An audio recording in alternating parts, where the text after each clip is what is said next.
Thank you. तो आप पहले तो ये आइडेंटिफाई करें कि बाय बॉक्स रोटेशन 2 में हो क्यों रही है।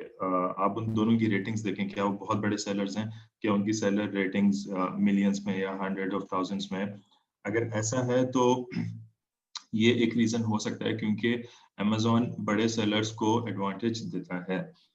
फिर दूसरा आप प्राइस में देखें कि ये चारों सेम प्राइस पे सेल कर रहे हैं। फिर तीसरा देखें कि रेटिंग की परसेंटेज क्या है। जो जिन दो को मिल रही है क्या उनकी 100% रेटिंग है, और जिनको नहीं मिल रही उनकी 92-95% रेटिंग है। ये भी एक रीजन हो सकता है। स्टॉक लेवल्स देखें कि किसका स्टॉक लेवल ज्यादा है। अगर आपकी 100% रेटिंग है और आपके पास स्टॉक लेवल भी अच्छा है और आप इसको ट्राई करना चाहते हैं तो आप ट्राई कर सकते हैं। ऐसा नहीं है कि आप अगर 2 को मिल रहा है तो आप ना करें, तो आप भी उसको ट्राई कर सकते हैं। अच्छा, सिकंदर भाई मेरा एक क्वेश्चन हो रहा है। जब हम एक ब्रांड हंट करके आपकी आवाज कट रही है बिलाल। लिस्टिंग में मीटू करते हैं, मिल नहीं होता, तो क्या हमें प्राइस रिड्यूस की? नहीं बिलाल, आपकी आवाज कट रही है, आपकी आवाज क्लियर नहीं है।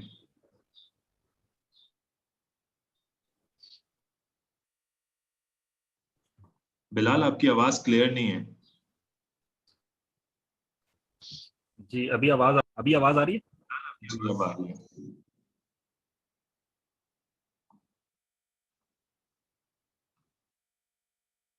जी बिलाल, अब आवाज आ रही है, बोलें आप।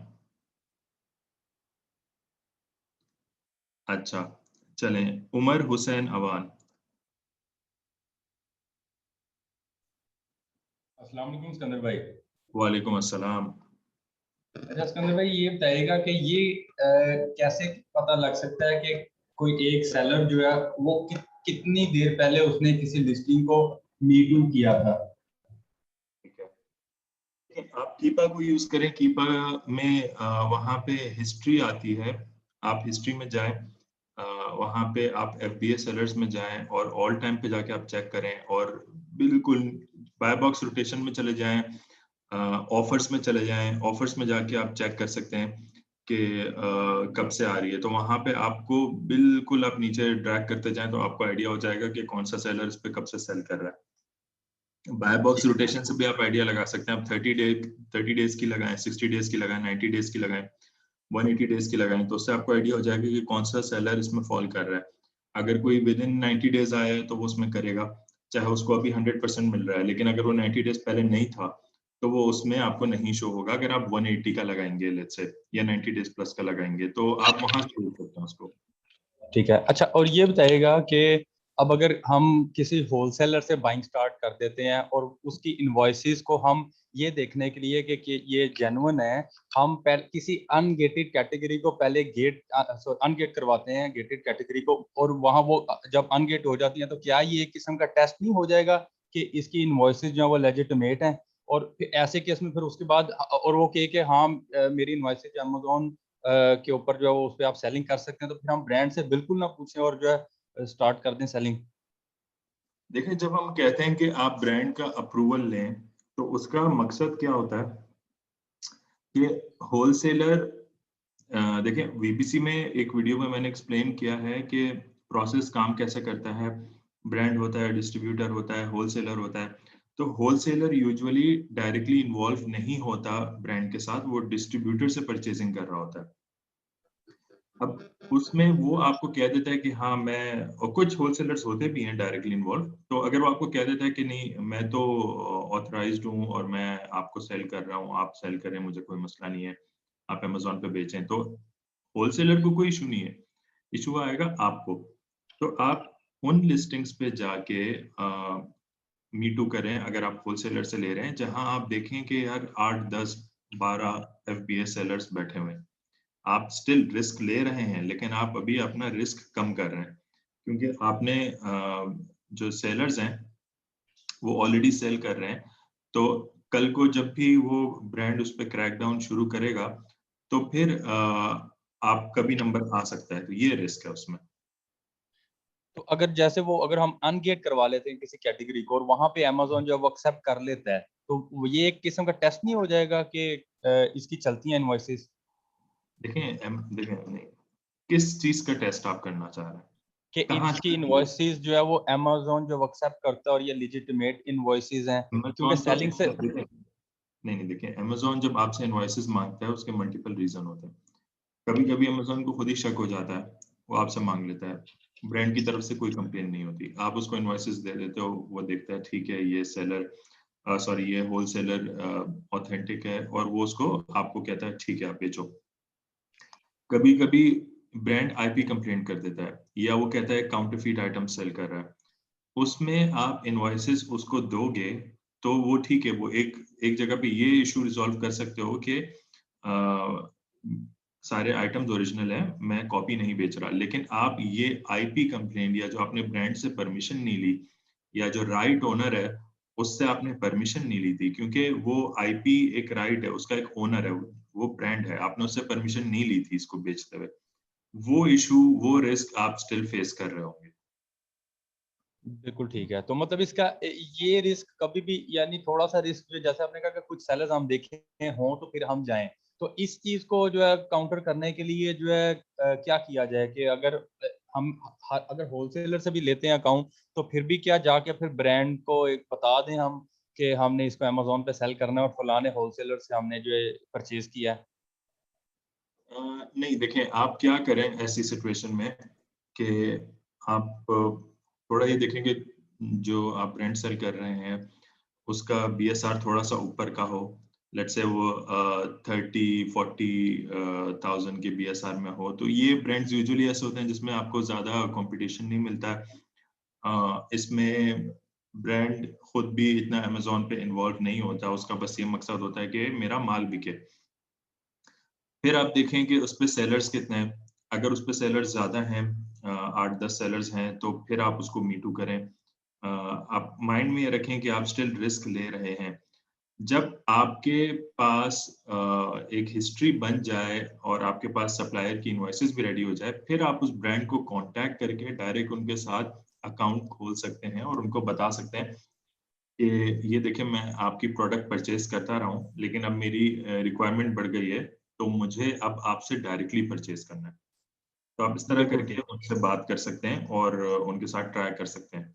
ठीक है। अच्छा सर, ये क्योंकि बताएगा कि जो हैजमेट प्रोडक्ट्स होती हैं, हम्म, एक तो जो ये पेट्स की जो है वो इंसेक्ट्स वगैरह मारने के लिए पेस्टिसाइड होती हैं, उस पे साइन तो कोई नहीं बना हुआ हैजर्डस, वो प्रोडक्ट्स जो है हम बगैर किसी सर्टिफिकेशन के सेल कर सकते हैं, और उसके अलावा जिनके ऊपर हैजर्डस के साइन भी बने होते हैं, अगर उन प्रोडक्ट्स को भी अगर हम सेल करें तो क्या होलसेल के अंदर रिस्ट्रिक्शन है इसी की तरफ से उन पर?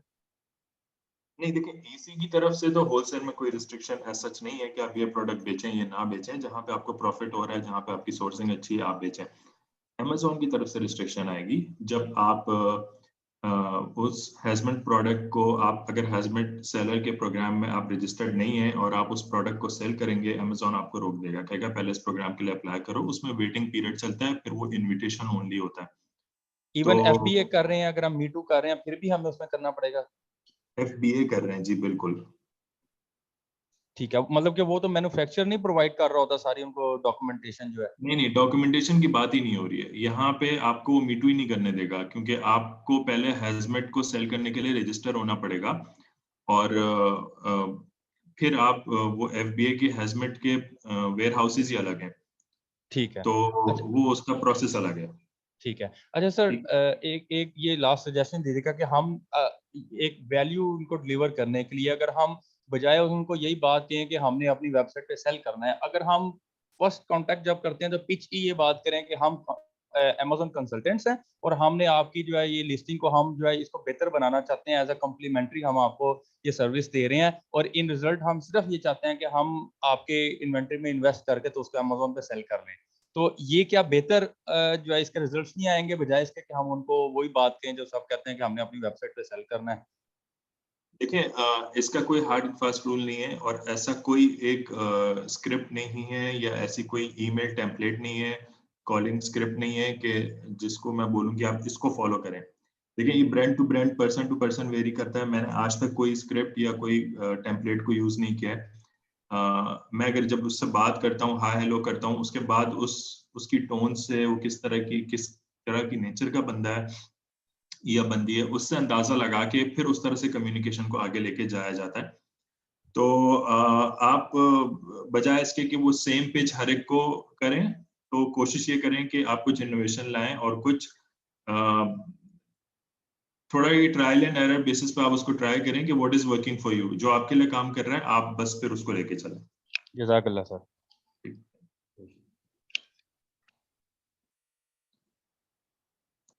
मंजर इकबाल। हाँ जी, अस्सलाम वालेकुम सिकंदर भाई, क्या हाल चाल है? ठीक है आप? अल्हम्दुलिल्लाह, आप कैसे हैं? अल्हम्दुलिल्लाह सर, मेरे साथ एक ये मसला है कि मैं जो इन्वेंट्री अपनी वेयर हाउस में भेजता हूँ वो अक्सर अनएक्सपेक्टेड में चली जाती है। 2 SKUs के साथ मेरा हो चुका है। पहली दफ़ा मैंने भेजी थी तो वो उसके 50 यूनिट थे, वो 2-3 दिन में सेल हो गए। तो नेक्स्ट मैंने 350 भेज दी, तो अमेज़ोन ने उसे अनएक्सपेक्टेड में डाल दी थी 2 बॉक्सेस में डालकर। तो इसकी मुझे नहीं समझ। हाँ जी, अनएक्सपेक्टेड इन्वेंट्री रिसीव्ड, मतलब ये रीजन दिया और न्यू एसन असाइन कर दिया कि इस एसन के अगेंस्ट आप न्यू लिस्ट क्रिएट करें।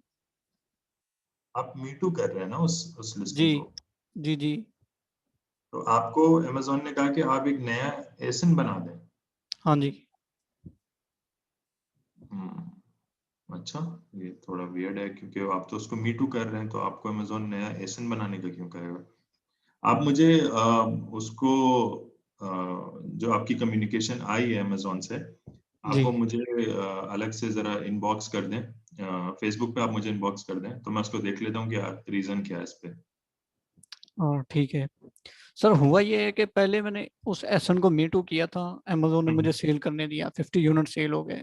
नेक्स्ट है। मैंने इन्वेंट्री भेजी है तो अमेज़ोन ने उसको अनएक्सपेक्टेड इन्वेंट्री रिसीव्ड में डाल दी और एक न्यू एसन दे दिया कि इस पे आप न्यू लिस्ट क्रिएट करें। तो उस एसन पे भी सेम प्रोडक्ट सेल हो रही है? हाँ, सेम हो रही है लेकिन जीरो सेल है, सेल कोई नहीं है, न्यू लिस्ट बनी हुई है वो। देखना पड़ेगा इसको, एसन को भी और अमेज़न की कम्युनिकेशन को भी देखना पड़ेगा कि इसका रीजन क्या है। आप मुझे अगर उसको इनबॉक्स कर देते हैं या ईमेल कर देते हैं तो फिर मैं उसको देख के आपको बता सकता हूँ कि क्या है इस पर। ठीक है सर, मैं इनबॉक्स कर दूंगा। और सर चलो। दूसरा मेरा ये है कि एक ब्रांड है, उसका ऑथराइज्ड एक ब्रांड का डिस्ट्रीब्यूटर है, ठीक है, वो कुछ ज़्यादा प्राइस दे रहा है आइटम की। और एक और है डिस्ट्रीब्यूटर, वो डायरेक्ट ब्रांड से नहीं ले रहा, वो किसी थर्ड पार्टी से ले रहा है। ओके। तो वो क्या है, वो थोड़ी सी कम प्राइस में दे रहा है, मतलब उसमें ज़्यादा मुझे प्रॉफिट नहीं कर रहा है। तो इसमें क्या है कि मैं वो दूसरे से परचेज कर लूँ कि अगर अमेज़ोन या मसला कर सकता है इस बारे में? हाँ, देखें उस पे आप यही देखें कि पहली चीज आप ये देखें जो अभी मैं बात कर रहा था थोड़ी देर पहले कि वो सारे क्राइटेरिया को चेक करेंगे, सेलर्स कितने हैं। अगर 1-2 सेलर्स हैं, 3-4 सेलर्स हैं, तो वो थोड़े सा हमारे लिए अलार्मिंग हो जाता है कि शायद ये जितने सेलर्स हैं उस पर्टिकुलर लिस्टिंग पे वो ऑथराइज्ड है। ओके। तो हाँ, तो वो आपको थोड़ा और डिग करना पड़ेगा। आपको उन सेलर्स को फिर ओपन करके उनके स्टोर फ्रंट पे जाके प्रोडक्ट्स देखनी होंगी, वो और क्या सेल कर रहे हैं। हो सकता है वो ज्यादातर यही प्रोडक्ट्स या 2-3 प्रोडक्ट्स सेल कर रहे हैं, तो इसका मतलब है कि ये ऑथराइज सेलर्स हैं या वो सेलर्स हैं जिनको ब्रांड ने अलाउ किया हुआ है। तो आप थोड़ा सा अपना यहाँ पे रिस्क असेसमेंट करेंगे और इस तरह से देख सकते हैं। बाकी आप अपना, तो वो जो डिस्ट्रीब्यूटर है वो ब्रांड से नहीं परचेज कर रहा है, वो कहाँ से कर रहा है फिर? वो कहता है कि मैं किसी थर्ड पार्टी से लेता हूँ, मैं ऑथराइज्ड नहीं हूँ, लेकिन ये है कि आप परचेज करें, सेल करें, मेरी इनवाइसेस आप शो कर दें अगर अमेज़ोन कभी आपसे इनवाइसेस मांगता है तो। ठीक है, आप ट्राई कर सकते हैं, बस आप ये इंश्योर करें कि वो ऑथेंटिक है। ऐसा नहीं है कि वो चाइना से कॉपी बनवा के सेल कर रहा है, तो नहीं आपका नहीं सर, काम बहुत चलेगा। बड़ा डिस्ट्रीब्यूटर है, अक्सर ब्रांड्स जो हैं उसके ऑथराइज्ड हैं और मैं उससे अक्सर परचेजिंग करता हूँ। ठीक है बहुत बड़ा फिर। डिस्ट्रीब्यूटर है। ठीक है फिर कोई, देखिए वो अगेन वो आपका जो इशू आएगा वो सिर्फ तब आएगा इस सिचुएशन में आप तब फंस जाएंगे जब अमेज़न, जब ब्रांड कंप्लेन करेगा कि मैंने इसको ऑथराइज नहीं किया। इवन अगर आप ब्रांड के ऑथराइज्ड डिस्ट्रीब्यूटर से भी लेते हैं तो भी ब्रांड ये कंप्लेन कर सकता है।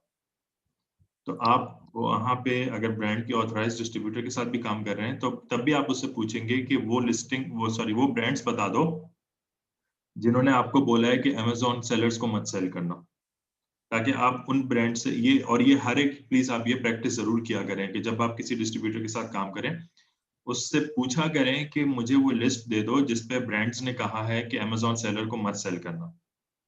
ओके ठीक है, तो आप फिर उसको वहां से फिल्टर आउट कर दें। तो अगर आप चाहें तो आप ये जो दूसरा डिस्ट्रीब्यूटर है आप इससे लिस्टिंग्स ले लें, इस पे शॉर्ट लिस्ट कर लें, और जो पहला वाला डिस्ट्रीब्यूटर है जिसकी प्राइसिंग अच्छी नहीं है उससे वो लिस्ट ले लें जिसपे उन्होंने जिसपे ब्रांड्स कहते हैं उनको इंफॉर्मेशन देते हैं, उनको ये इन्फॉर्म करते हैं कि जी आपने हमारी प्रोडक्ट्स को अमेजोन सेलर्स को सेल नहीं करना है। तो आप उससे वो लिस्ट लेके देख लें कि आप जिस एसिन को मीटू करना चाह रहे हैं क्या वो ब्रांड उस लिस्ट में तो नहीं है, तो आप ऐसा करके देख लें। ठीक है सर, एक और मेरा क्वेश्चन है कि अक्सर हम चेक करते हैं अमेजोन पर एक ब्रांड है उसके हम स्कैन अनलिमिटेड की एक्सटेंशन लगाते हैं तो वो साइन देता है आईपी कंप्लेंट की।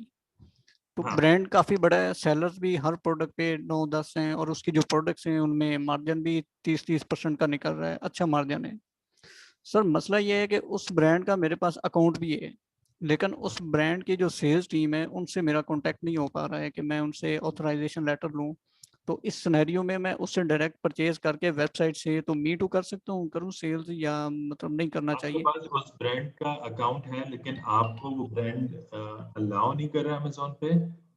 नहीं, मेरी बात नहीं हो रही उससे। बात नहीं हो रही है, अच्छा। जब आप अक्सर क्या होता है कि जब आप अकाउंट ओपन कर रहे होते हैं या जो स्टार्ट की कम्युनिकेशन होती है जरा उसमें जो लंबे चौड़े फॉर्म्स होते हैं उसमें आप जाके चेक करें कि कहीं पे अमेजोन से रिलेटेड कुछ लिखा हुआ है। अक्सर वहां पे लिखा होता है टीएनसीज में कि आप अमेजोन पे नहीं सेल कर सकते, वहां पे थोड़ा सा देख लें। नहीं, और इसके अलावा कस्टमर सर्विस वालों को कॉल करके पूछ लें, आप अपना अकाउंट नंबर ना बताएं उनको, आप ऐसे ही पूछ लें ठीक हो कि गया। आप लोग अलाउ करते हैं या नहीं, तो इस तरह से आप थोड़ा अपने इन्फॉर्मेशन ले लें। अगर वो अलाउ करते हैं और जस्ट हमें इनवाइसेस देते हैं और लेटर नहीं देता ऑथराइजेशन का, तो फिर देखिए सेल लेटर लेटर रिक्वायर्ड नहीं है, ऐसा नहीं ठीक है हो कि आपको दोनों चीजें चाहिए। ठीक हो गया सर। ये जो वैट हम कैलकुलेट करते हैं होलसेल के लिए, तो इनमें जी हम इनपुट और आउटपुट वैट को माइनस करते हैं, इनपुट वैट को आउटपुट से, और फिर इसको जी प्रॉफिट बिल्कुल, निकालते इसकी हैं। जी वैट की वीडियोस भी पड़ी हैं, पूरी डिटेल्ड वीडियोस भी हैं, पोस्ट भी हैं, आप उनको गो थ्रू करें, आपको क्लियर हो जाएगा सारा इंशाल्लाह। चलें ठीक है, थैंक यू सर। मैं आपको वो इनबॉक्स कर दूंगा, काइंडली आप जी चेक कर लीजिएगा। Please, thank you. चलें ठीक है, thank you so much.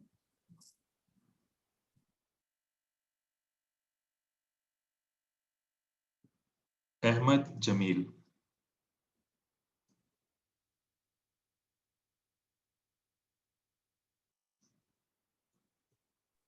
Ahmad Jameel.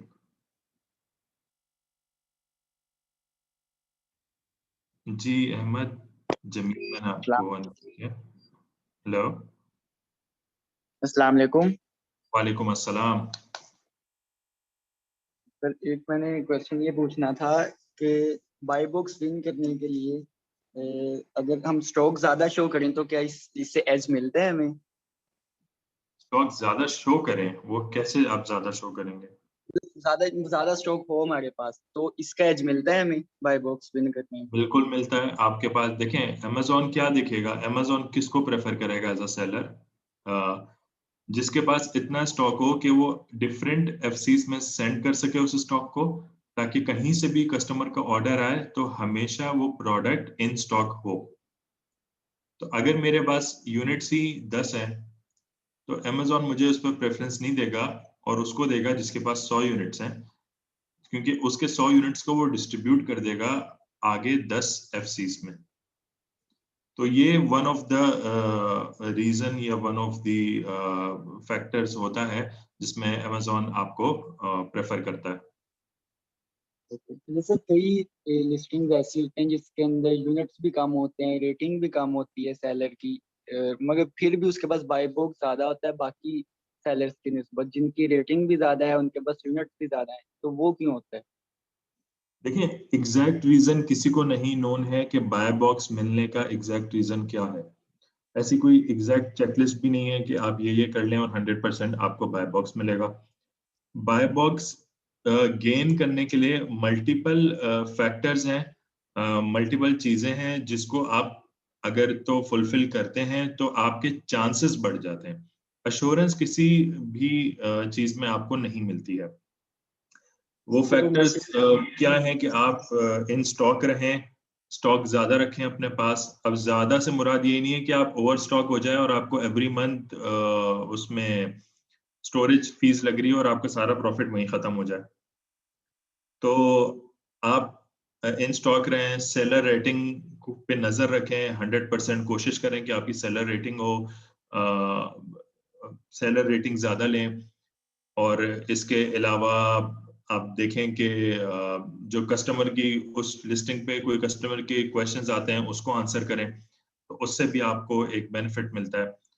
और प्लस इसके बाद अमेज़न के अपने एल्गोरिथम्स हैं, वो अपनी चीजों को देखेगा, लेकिन ये चीजें ऐसी हैं जो आपके कंट्रोल में हैं, आप इसको कर सकते हैं। अच्छा सर, जब हम बाय बॉक्स विन कर जाएं, हम तब पीपीसी रन करें, तो उससे भी हम बाय बॉक्स ज्यादा टाइम के लिए हमें मिलता है? सेल्स वेलोसिटी तो उससे हमारी ज्यादा हो जाती है जब हम उस पर पीपीसी चलाएंगे, बाय बॉक्स भी हमारे पास बाय बॉक्स ज्यादा हो जाएगा ऐसा तो कुछ गारंटी नहीं है कि अगर आप पीपीसी चलाएंगे तो आपके बाय बॉक्स मिलने की परसेंटेज ज्यादा हो जाएगी। फायदा यहाँ हो सकता है कि जब आपको लेट्स से दिन में 1 घंटा बाय बॉक्स मिल रहा है, वो 1 घंटा जिस कीवर्ड्स पे आप पीपीसी चला रहे हैं वहां पे जब आपको बाय बॉक्स मिल रहा होगा तो आपका पीपीसी शो हो रहा होगा, तो आप अपनी सेल को इंक्रीज कर सकते हैं। ये फायदा हो सकता है। बाय सेल बॉक्स बढ़ जाएगा, सॉरी, जी जी।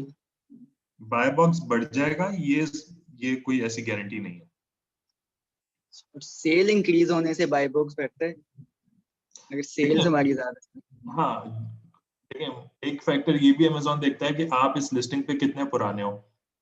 जो ज्यादा पुराना होता है उसको ज्यादा थोड़ी वेटेज मिलती है। आप इस लिस्टिंग पे सेल कितना कर रहे हो वो भी देखता है। फिर आप सेल कर रहे हो लेकिन आपके रिटर्न्स आ रहे हैं या नहीं आ रहे। तो ये सारे मल्टीपल फैक्टर्स होते हैं जिसको अमेज़न देखता है और फिर वो डिसाइड करता है उसका एल्गोरिथम कि किसको देना है बाय बॉक्स। ओके सर, जज़ाकल्लाह।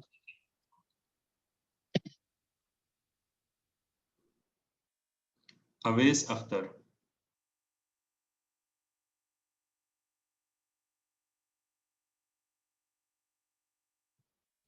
जी, अवेस अख्तर।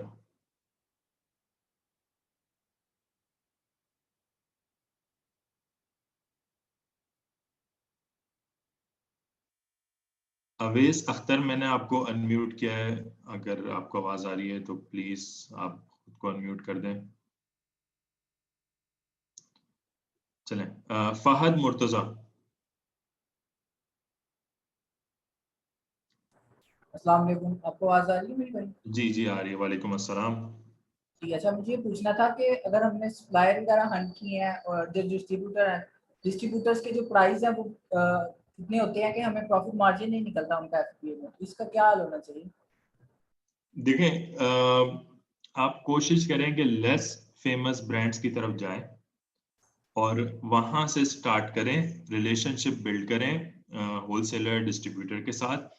उसके बाद मार्जिन्स भी बनना शुरू हो जाते हैं। और इफ अगर नीडेड तो आप उसको ब्रेक इवन पे या कम से कम मार्जिन पे भी सेल करें ताकि आप एक रिलेशन बना सकें। जब आप रिलेशन बना लेंगे तो आप फिर उसको बिल्ड ऑन कर सकेंगे। आप फिर उससे बात कर सकेंगे कि मैंने अभी $1000 का ऑर्डर दिया था, नेक्स्ट मैं 5000 का दूंगा, लेकिन ये मेरा मसला है, मुझे रेट सही दो। तो ये सारी चीजें तब पॉसिबल हैं जब आप एक हिस्ट्री बनाएंगे, आप एक रिलेशन बनाएंगे। अगर मैं जाते ही किसी को बोलता हूँ कि आप मुझे इस पे फर्दर 10% 15% डिस्काउंट दे दो और मैंने उसके साथ कभी जिंदगी में 1 टके का काम नहीं किया, तो वो क्यों मुझे देगा? वैसे उसके पास 50 लोग दिन में आते हैं। बिल्कुल सही। अच्छा, हमने एक ब्रांड हंट किया है और हमने ये नोटिस किया है कि उसके ऊपर बहुत से सेलर सेल कर रहे हैं जो कि पाकिस्तानी सेलर्स हैं, लेकिन वो क्या कर रहे हैं कि वो उस ब्रांड का मॉल सेल नहीं कर रहे, वो चाइना से सोर्स कर रहे हैं और उसी ब्रांड की लिस्टिंग पे सेल कर रहे हैं। तो एक जस्ट एक प्रोडक्ट है जो कि वो चाइना से सोर्स कर रहे हैं लेकिन ब्रांड की लिस्टिंग पे सोर्स कर रहे हैं। तो अब यहाँ पर मेरे पास दो ऑप्शन थी, या तो मैं ब्रांड से, क्योंकि हमारे पास ब्रांड का अकाउंट आ गया, या तो मैं ब्रांड को कंप्लेन कर सकता था कि भाई ये देखें क्या हो रहा है, लेकिन वो सब पाकिस्तानी है तो मैंने अभी तक कुछ किया नहीं। आप इसमें मुझे क्या मशवरा देंगे? आपको कैसे पता कि वो सब पाकिस्तानी हैं और ये कैसे पता कि वो चाइना से सोर्स कर रहे हैं? वो पाकिस्तानी इस तरह मुझे पता लगा कि मैंने उनकी कंपनी देखी, उनकी कंपनी को यूके में सर्च किया। आपको पता ना ऑनलाइन सारा सिस्टम आप देख सकते हैं कि कंपनी किसके नाम पे है, तो उनकी नेशनैलिटी भी पाकिस्तानी है और वो कंपनी पाकिस्तानी के नाम पे है। और चाइना से इसलिए तो सोर्स कर रहे हैं, हमने उधर जो पर्सन है उसने, मैंने उसको ये कहा था कि जो पार्टनर है उधर यूके में, कि आप ऑर्डर करें इनसे, देखें कि ये कैसे इतने कम रेट पे सेल कर रहे हैं। तो जब उन्होंने ऑर्डर किया उन सेलर से, तो वो प्रोडक्ट हमने देखी तो वो चाइना से सोर्स हो रही थी। तो वो डिफरेंट प्रोडक्ट थी, मतलब चाइना से सोर्स हो रही, आपको कैसे पता चला? अच्छा, डिफरेंट प्रोडक्ट, बिल्कुल डिफरेंट प्रोडक्ट है, उसके ऊपर जो ब्रांड है उसका नेम भी नहीं है वो, और पता चल रहा है कि वो चाइना से, उसकी क्वालिटी देख के भी पता चल रहा है। देखिए ये इस तरह से लोग करते हैं और ये बहुत शॉर्ट टर्म अप्रोच होती है। इसमें आप मे बी 1 महीना, 3 महीने, 6 महीने गुजार लेंगे, उसके बाद वो कभी ना कभी आप पकड़े जाएंगे और आपका अकाउंट सस्पेंड हो जाएगा और फंड्स भी विथहेल्ड हो जाएंगे। आप मुझे क्या मशवरा देंगे? मुझे ब्रांड को अप्रोच करके बात बतानी चाहिए? देखिए, अगर तो दूसरे सेलर्स आप श्योर हो कि चाइनीज प्रोडक्ट्स या फेक प्रोडक्ट सेल कर रहे हैं, तो आपके पास एक अपॉर्चुनिटी है कि आप ब्रांड को अप्रोच करें और उन्हें बोलें कि आप एक्सक्लूसिव के लिए बात करें। उन्हें बताएं कि क्या हो रहा है लिस्टिंग पे, लोग कैसे फेक आइटम सेल कर रहे हैं उस लिस्टिंग पे, और आप फिर उनको पिच करें कि आप एक्सक्लूसिव बनना चाहते हैं ताकि आप इसी तरह का सेम लेवल का कंट्रोल कंटिन्यू कर सकें। बस मैं यही सोच के रुका हुआ था कि क्योंकि पाकिस्तानी सेलर सेल कर रहे हैं, तो मैंने सोचा, क्योंकि वैसे हमारे पास अकाउंट उसने अप्रूव कर दिया, हमें होलसेल अकाउंट दे दिया उस ब्रांड ने। और तीसरा मेरा क्वेश्चन ये था कि ग्रोसरी के बारे में आपका क्या ख्याल है? हमें ग्रोसरी प्रोडक्ट्स में जाना चाहिए? ग्रोसरी प्रोडक्ट्स में जाना चाहिए। ग्रोसरी एक अच्छी कैटेगरी है लेकिन कंपटीशन बहुत हाई है उस कैटेगरी में। कंपटीशन हाई है और क्योंकि एक्सपायरी वगैरह डेट भी होती है, तो इस वजह से मैं ज़्यादा इसको अप्रोच नहीं कर रहा था। एक्सपायरी डेट तो चले, वो तो यूजुअली आपको इतनी आगे की मिलती है कि आपकी प्रोडक्ट सेल हो जाती है। एक्सपायरी डेट के इतने इशू नहीं आते। हाँ, लेकिन यह है कि कुछ डिस्ट्रीब्यूटर्स या होलसेलर्स आपको नियर टू एक्सपायरी अगर सेंड कर दे तो फिर आपका मसला है उसमें। तो okay, thank you. Awais Akhtar, मैं आपको दोबारा अनम्यूट कर रहा हूँ।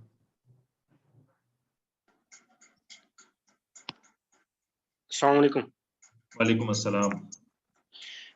सर मैं ना उधर कनाडा मार्केट में काम कर रहा हूँ, तो उसके अंदर ना मोस्टली जो है वो डिस्ट्रीब्यूटर्स हैं, तो वो या तो अकाउंट अप्रूव करते हैं या फिर इसके अलावा जो है वो हमें पीडीएफ की फाइल शेयर करते हैं। तो उसके लिए मतलब आप क्या सजेस्ट करते हैं, क्योंकि ज़ाहिर है प्रोडक्ट हंटिंग के ऊपर टाइम काफ़ी लग जाता है, तो मतलब स्प्रेडशीट जिस तरह प्राइस लिस्ट है उसको तो हम एनालाइजर के थ्रू जो है वो स्कैन कर सकते हैं, तो इसको कीपा के थ्रू मतलब हमें चेक करना चाहिए या इसका कोई अल्टरनेट और भी वे है?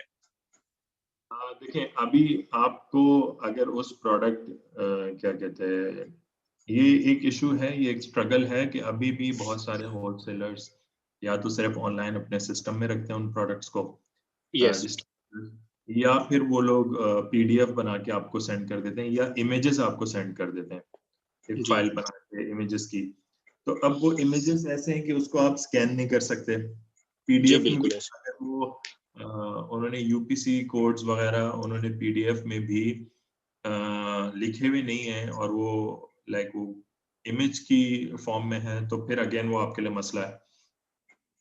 तो उसमें आपको यही करना होगा कि उसमें थोड़ा सा आपका स्ट्रगल है, आप इंडिविजुअली जाके उस ब्रांड को देखेंगे, अमेज़न पे सर्च करें और उन प्रोडक्ट्स को देखें जो उसकी अच्छी सेल हो रही हैं, फिर उनको उस कैटलॉग में ट्रैक करें, तो और फिर अपनी एक एक्सेल फाइल मेंटेन करते रहें। एक्सेल फाइल मेंटेन करते हुए जो सप्लायर का एसक्यू नंबर है वो ज़रूर लिखिएगा, क्योंकि जब आपके पास वो पूरी लिस्ट बन जाएगी तो आप सप्लायर को एज इट इज वो लिस्ट सेंड करके उससे अगर प्राइसिंग लेनी है, डिस्काउंट लेना है, जो भी है, या ऑर्डर देना है, तो आप वो वहाँ से कंटिन्यू कर सकते हैं। ठीक है।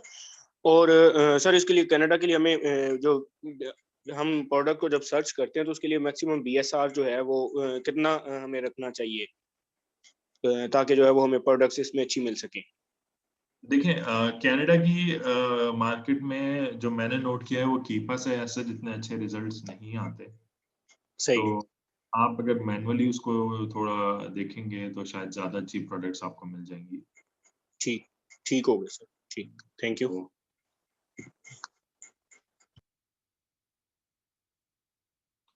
सैयद जैनुल्लाह शाह।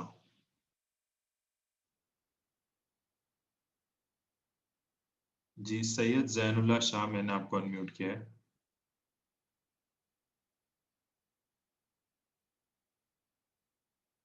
ओके, साबिर। अस्सलाम वालेकुम सर। वालेकुम अस्सलाम। सर मेरा क्वेश्चन ये था कि अगर फॉर एग्जांपल हमारे पास बहुत ज़्यादा प्रोडक्ट्स हैं तो हम उनमें ऐसे कौन से फिल्टर्स अप्लाई कर सकते हैं कि हमारे रिजल्ट्स कम हो जाएं ताकि हम उनको मैन्युअली इवेल्युएट कर सकें।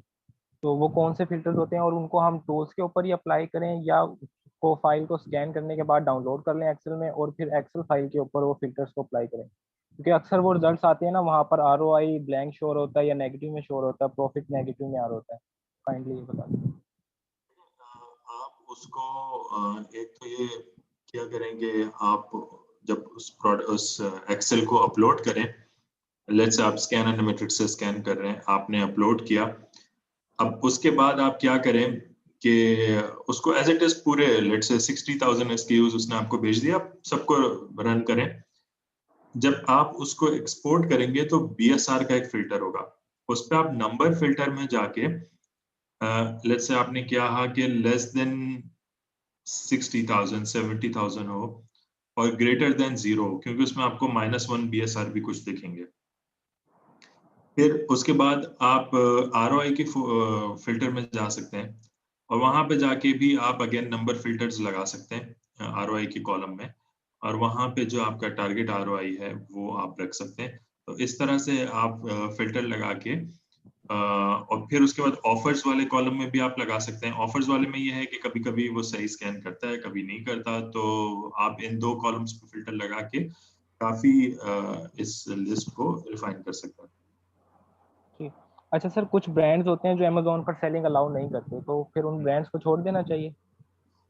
देखिए कोशिश करते रहें कि आप उनको किसी तरीके से मनवा लें और बात कर लें उनसे, कोशिश करें, लेकिन आपने ये नहीं करना कि आप उन्हें बोलें कि भाई मैं तो नहीं बेचूंगा अमेजोन पे, और आप उनसे ऑर्डर करें और आप अमेजोन पे बेच दें, ये नहीं करना आपने। ठीक सर। और सर अगर फाइवर से या अपर से हमें क्लाइंट मिलता है वो इसी कई प्रोडक्ट्स रिसर्च के लिए और वो अपनी शीट देते हैं, तो उनसे फिर हमें उनका ही क्राइटेरिया पूछ लेना चाहिए कि वो एनालाइजर से अपनी प्रोडक्ट्स को एनालाइज करवाना चाह रहे हैं या स्कैन अनलिमिटेड से, क्योंकि एक बार ऐसा हुआ है कि वो एनालाइजर से प्रोडक्ट को किया था हमने एनालाइज, तो उसके ROI को ना क्लाइंट वो बोल रहा था कि ये ROI गलत है जो आपने हमें दिया है। ओके, ROI गलत है मतलब? वो हमने सर फिल्टर लगाया था AMG एनालाइजर में, ROI का जो क्लाइंट ने हमें बोला था ना 25% का ROI होना चाहिए, तो AMG एनालाइजर में ना जब स्कैन कर रहे थे तो उस टाइम 25% का हमने फिल्टर अप्लाई किया था, तो वो उसके बाद डाउनलोड किया फाइल को, तो फिर वो जो रिजल्ट हमने उसमें से प्रोडक्ट को जो दिए क्लाइंट को, तो क्लाइंट बोल रहा था कि ये प्रोडक्ट का ROI ठीक नहीं है। आप उससे उसका क्राइटेरिया पूछ लें और फिर जो ROI आपके उसमें फॉल कर रहा है आप उसको मैन्युअली भी कैलकुलेट कर सकते हैं। रीजन ये है कि हो सकता है कि प्राइस थोड़ी अप डाउन भी हो, कभी कभी 1-2 दिन के लिए प्राइसेस टैंक कर जाती हैं, नीचे हो जाती हैं काफी, आपके ROI खराब हो जाते हैं। जब वो देख रहा है तो वो वापस स्टेबल हो गई है, ROI कुछ और दिखा रहा है, तो इस तरह के इश्यूज आ सकते हैं। चलिए ठीक है, thank you sir.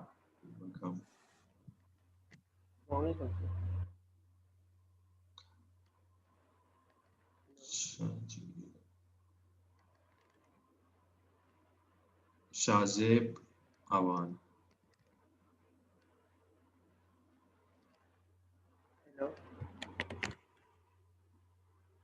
Shahzeb Awan. जी अस्सलाम वालेकुम सिकंदर भाई। वालेकुम अस्सलाम।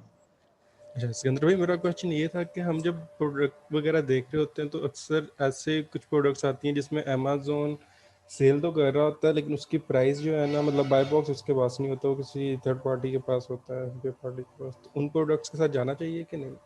आप देखें कि उसमें हिस्ट्री क्या रही है, क्या अमेजोन को कभी बाय बॉक्स नहीं मिला या ऑन एंड ऑफ मिलता रहा है अमेजोन को बाय बॉक्स?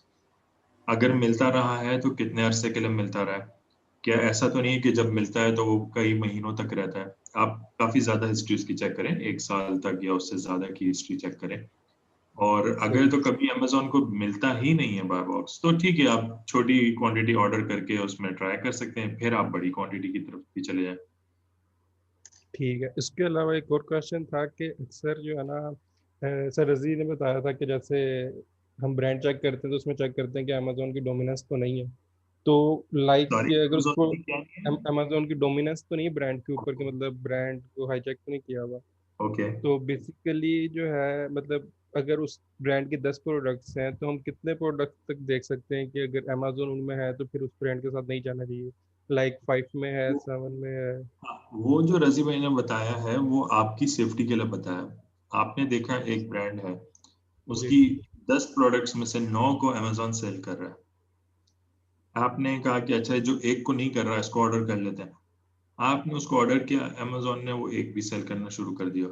जब अमेजोन आएगा उस पे, क्योंकि उसकी ऑलरेडी उस ब्रांड पे डोमिनेंस है, उसने देखा कि यार ये वाला एसएन भी अच्छा हो गया, इसका बीएसआर भी अच्छा हो गया, इसकी सेल अच्छी हो गई है, तो वो ब्रांड से वाली प्रोडक्ट भी मंगवा लेगा।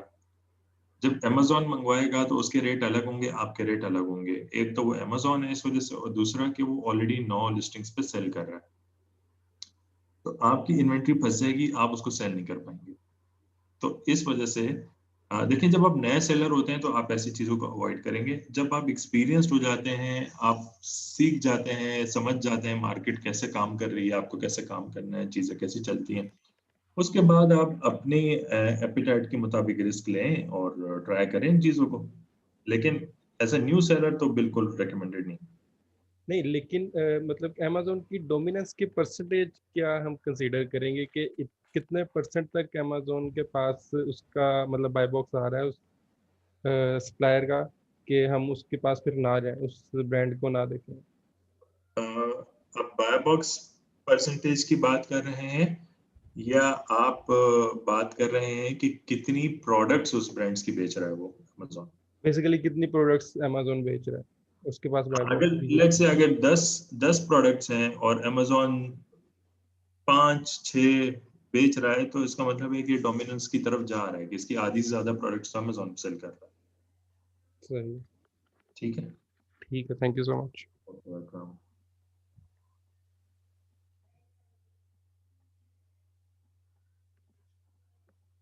साजिद जमील। जी अस्सलाम वालेकुम। वालेकुम अस्सलाम जी। साजिद थोड़ा जोर से बोलेंगे प्लीज? मेरा एक जी, आपकी आवाज नहीं आ रही है साजिद।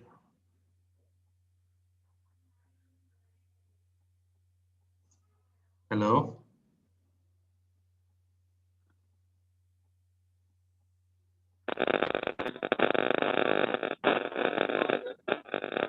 साजिद, आपकी आवाज नहीं आ रही है, मैं आपको म्यूट कर रहा हूँ। आप के एंड पे अब आ रही है आवाज़? नहीं, शोर हो रहा है बहुत ज्यादा आपकी तरफ। मैं दोबारा आता हूँ। जी, उमर बख्तियार।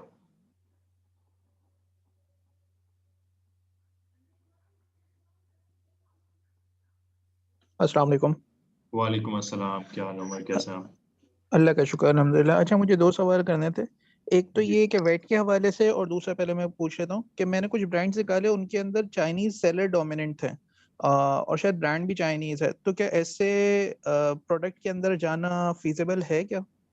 अवॉइड करें, चाइनीज सेलर्स को अवॉइड करें। मेरा अपना पर्सनल एक्सपीरियंस अच्छा नहीं रहा है।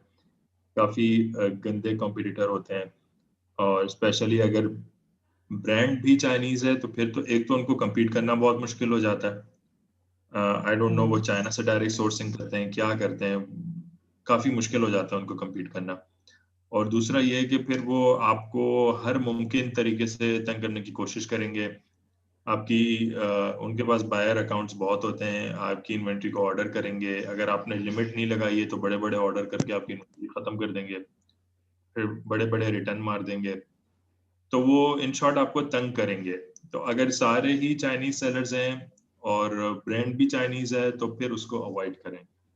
आपको थोड़ी ठीक है। अच्छा, दूसरा एक मुझे क्वेश्चन करना था वीएटी के हवाले से कि मेरे क्लाइंट है यूके के अंदर और उनको मैंने हालांकि कहा भी कि वीएटी ज़रूरी है आप करवा लें, लेकिन उनका कहना ये है कि अगर मैं कोई चीज़ परचेज करता हूँ लेट से 10 पाउंड्स की, तो उसके ऊपर मुझे जब मैं वीएटी दूंगा, मुझे रिक्लेम करूंगा तो 2 पाउंड होगा, और मैं उसको लेट से बेच रहा हूँ 20 पाउंड्स का, तो इस सूरत में मुझे जो वीएटी देना पड़ेगा वो 4 पाउंड देना पड़ेगा। तो क्या बेहतर है कि हम लोग बगैर वीएटी के कंटिन्यू कर लें, या इसके अंदर एक दूसरा ऑप्शन ये है कि ये भी पॉसिबिलिटी है कि अपनी कंपनी को एज अ सिस्टर कंसर्न किसी वेट रजिस्टर्ड कंपनी के साथ दिखाएं और अपनी वेबसाइट के ऊपर उसको मेंशन भी कर दें, और एज अ ब्रांड हम किसी अपनी जो सेलर आईडी है वो हम एज अ ब्रांड बना रहे हो, क्या ये चीज़ भी पॉसिबल है? देखिए, ये जो है सिस्टर कंसर्न वाली बात की आपने, ये तो आपको अकाउंटेंट से चेक करना पड़ेगा कि इसकी वहाँ पे लीगली आप कर सकते हैं, इसकी टैक्स अथॉरिटीज अलाउ करते हैं ऐसे सेटअप्स को या नहीं करते, ये चीज़ें तो आप अकाउंटेंट से डिस्कस करें। और जो वो क्लाइंट वाली कैलकुलेशन की बात है, तो देखें रेकमेंड इस वजह से करते हैं क्योंकि किसी भी ब्रांड के साथ जब आप डील करना चाहते हैं तो वो आपसे वीएटी नंबर मांगता है। जैसे यूएस में सेल्स टैक्स नंबर तो मैंडेटरी है, तो इसी तरीके से यूके में वो आपसे वीएटी का नंबर मांगते हैं। अब जब आप कहते हो कि मैं वीएटी रजिस्टर्ड नहीं हूँ तो एक अच्छा इंप्रेशन नहीं जाता कि यार ये तो बहुत ही छोटा काम करने वाले लोग हैं, इनका काम इतना बड़ा नहीं है, या बिल्कुल नए लोग हैं, तो वहाँ पे भी थोड़ा वो ब्रांड अवॉइड करते हैं। तो आप रजिस्टर करा लें, और अगर नहीं कराना चाहते तो आप स्टार्ट में थोड़ा बहुत स्टार्ट करके चेक कर लें, उसके बाद आप फिर उसको कोशिश करें कि उनको लेके जाएं रजिस्ट्रेशन की तरफ, इससे आपको इन द लॉन्ग रन फायदा ही होगा। बिल्कुल सही है, बिल्कुल ठीक है, थैंक यू।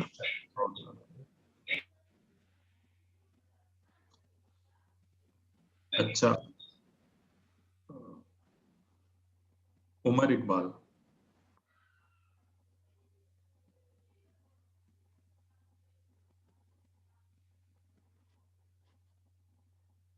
उमर इकबाल, मैंने आपको अनम्यूट किया है। अस्सलाम वालेकुम। वालेकुम अस्सलाम। अच्छा, मेरा क्वेश्चन ये था कि हमारे पास ना काफ़ी ज़्यादा अभी डिस्ट्रीब्यूटर ब्रांड भी काफ़ी ज़्यादा हो गए हुए हैं, तो अब जो डिस्ट्रीब्यूटर है ना उनके पास काफ़ी बड़े बड़े ब्रांड हैं। फॉर एग्जांपल ये प्रिंटर है, उसके बाद ये एचपी का है, उसके बाद कैनन का है, ब्रदर्स वालों के हैं, इनके काफ़ी, आपको पता ही, काफ़ी बड़े बड़े ब्रांड हैं। इनको तो एक को तो हमने इनवाइस दे के अप्रूवल भी ले लिया, सब कुछ ले लिया, तो क्या हमें इन ब्रांड की तरफ अब जाना चाहिए कि नहीं जाना चाहिए? मतलब इनका सेल्स रैंक जो है वो भी काफ़ी अच्छे सेल्स रैंक हैं, और प्राइस भी कम, मतलब मार्जिन भी काफ़ी अच्छा खासा निकल रहा है, बायबैक्स भी रोटेट वगैरह सब कुछ कर रहा है, तो इस इन ब्रांड्स के अंदर जाना चाहिए कि नहीं अभी जाना चाहिए? देखिए, इन ब्रांड्स का मसला ये होता है कि इन ब्रांड्स की कॉपी बन रही होती है। इन ब्रांड्स में थोड़ा ऐसा होता है कि इलेक्ट्रॉनिक्स के आइटम्स होते हैं यूजुअली, उसमें कॉपीज भी आ रही होती हैं, तो वहाँ पे थोड़ा इशू हो सकता है। आपने अगर इस डिस्ट्रीब्यूटर के साथ जाना है तो आपको ये मेक श्योर करना है कि ये उस ब्रांड का ऑथराइज्ड रीसेलर और ऑथराइज्ड डिस्ट्रीब्यूटर है। आप उस ब्रांड से इस डिस्ट्रीब्यूटर से लेटर ऑफ ऑथराइजेशन जो ब्रांड ने इसको दिया है या एक सर्टिफिकेट होता है, वो आप उसकी कॉपी ले लें। आप खुद को सेव करेंगे, खुद को इंश्योर करेंगे कि आप ऑथेंटिक प्रोडक्ट्स ले रहे हैं। कल को कोई भी आपकी प्रोडक्ट पे क्लेम कर देगा कि ये फेक है, तो आपको प्रूफ करना होगा। और अगर आप एक ऐसे डिस्ट्रीब्यूटर की इनवॉइस दिखाते हैं जो उस ब्रांड का ऑथराइज्ड रीसेलर नहीं है, आपको मसला हो जाएगा, आपका अकाउंट सस्पेंड रहेगा। डिस्ट्रीब्यूटर तो मैंने चेक कर लिया है कि वो तो वेरीफाइड डिस्ट्रीब्यूटर है, मतलब काफ़ी मिलियंस के अंदर वो सेल कर रहे हैं ऑलरेडी बंदे, डिस्ट्रीब्यूटर काफ़ी बड़े डिस्ट्रीब्यूटर हैं। तो एक छोटी आइटम ने उठा के ना, तो वो उसकी इनवाइस तो अप्रूवल के ऊपर लगाई हुई थी, लेकिन अप्रूव हो गई हुई है। जैसे ये एचपी का है, एचपी की कोई एक छोटी सी आइटम मैंने उठाई है, तो अप्रूवल के लगा दी हुई थी मैंने, तो तकरीबन 2 दिन या 4 दिन 5 दिन उन्होंने पहले ईमेल की है ब्रांड वालों को कि ये फलाने फलाने बंदे हैं और ये बेच रहे हैं, तो लोग करते हैं, तो उन्होंने बोला ठीक है ये हमारे इधर से बाय किया है, तो वो हमें अप्रूवल मिल गई हुई थी। अप्रूवल कहाँ से मिल गई? अप्रूवल डिस्ट्रीब्यूटर ने दी है आपको या अप्रूवल अमेज़न ने दिया? अमेजोन ने अप्रूवल दिया कि अब आप इनकी प्रोडक्ट्स लिस्ट कर सकते हैं। फिर मैंने दूसरी आइटम उठाई, जैसे फॉर एग्जांपल एचपी की है, एचपी की दूसरी आइटम उठाई, वहाँ एसिन लगाया और मैंने जब न्यू किया ना कंडीशन, तो कहते ठीक है अप्लाई टू सेल करो अब आप। मतलब सेल हम कर सकते थे, उसको भी हम सेल कर सकते थे। मतलब समझ लीजिए कि मतलब ब्रांड की अप्रूवल मिल गई हुई है जैसे। ठीक है, आप ट्राई तो करें, बिल्कुल आप उसको ट्राई करें। उसमें मतलब इन शॉर्ट आपने ये मेक श्योर करना है कि आपकी जेन्युइन प्रोडक्ट है और ऑथेंटिक प्रोडक्ट्स है, और आप जिस भी प्रोडक्ट को रीसेल कर रहे हैं, इलेक्ट्रॉनिक्स में वारंटी और क्लेम्स के इश्यूज आते हैं, रिटर्न्स के इश्यूज आते हैं। ये आप देखेंगे कि इसको कौन हैंडल करेगा, आपका डिस्ट्रीब्यूटर वापस लेगा इन रिटर्न्स को। ये सारी चीजों को आप जरा पहले देख लें, एनालाइज कर लें, फिर उस हिसाब से आप ठीक होगा। ठीक है, थैंक यू।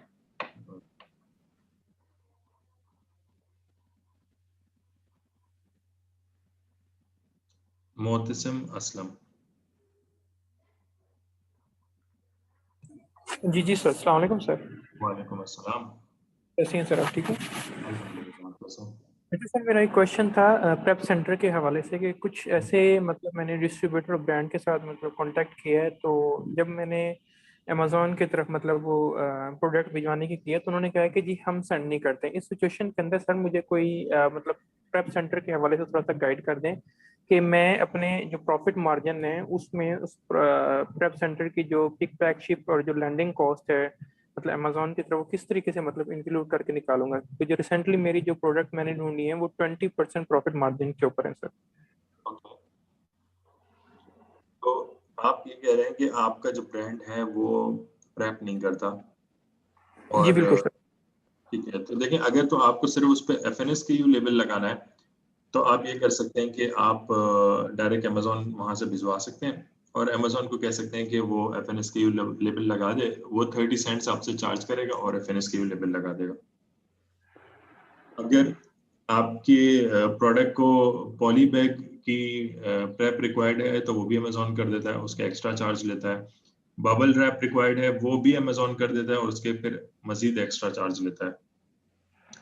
तो ये तो आप कर सकते हैं, लेकिन अगर आप पैक ऑफ 2, पैक ऑफ 3 ऐसे करके प्रोडक्ट को सेल कर रहे हैं तो अमेज़ॉन ये नहीं करता।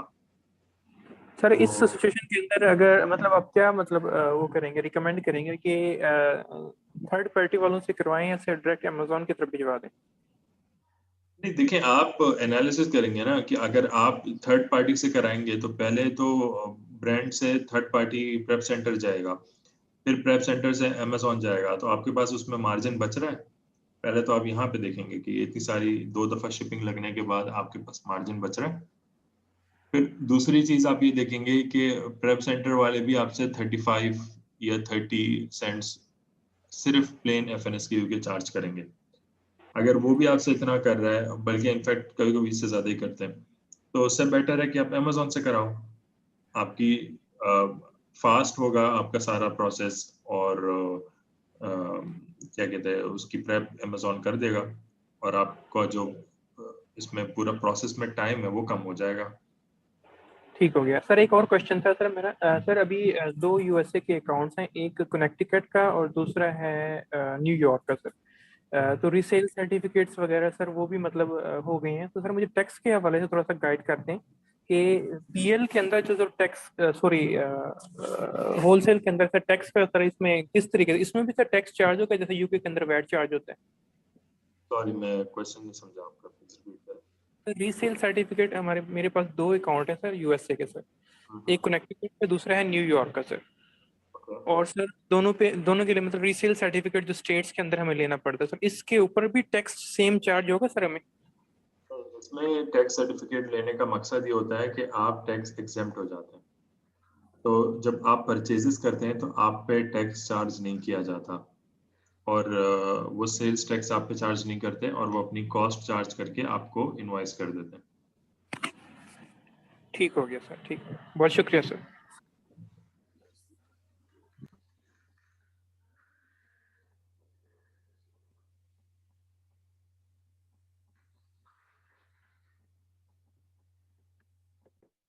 जी फराज रियाज।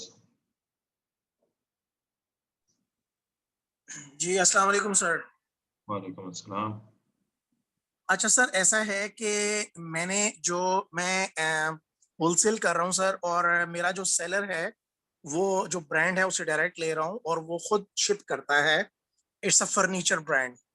अच्छा, अब मेरे जो शिपिंग डेज मैंने जो किए हुए थे वो थे 10 किए हुए थे। अच्छा, अब हुआ ये कि अभी तक बिल्कुल ठीक चल रहा था अल्हम्दुलिल्लाह, बाय बॉक्स बड़ा फ्रिक्वेंट मिल रहा था।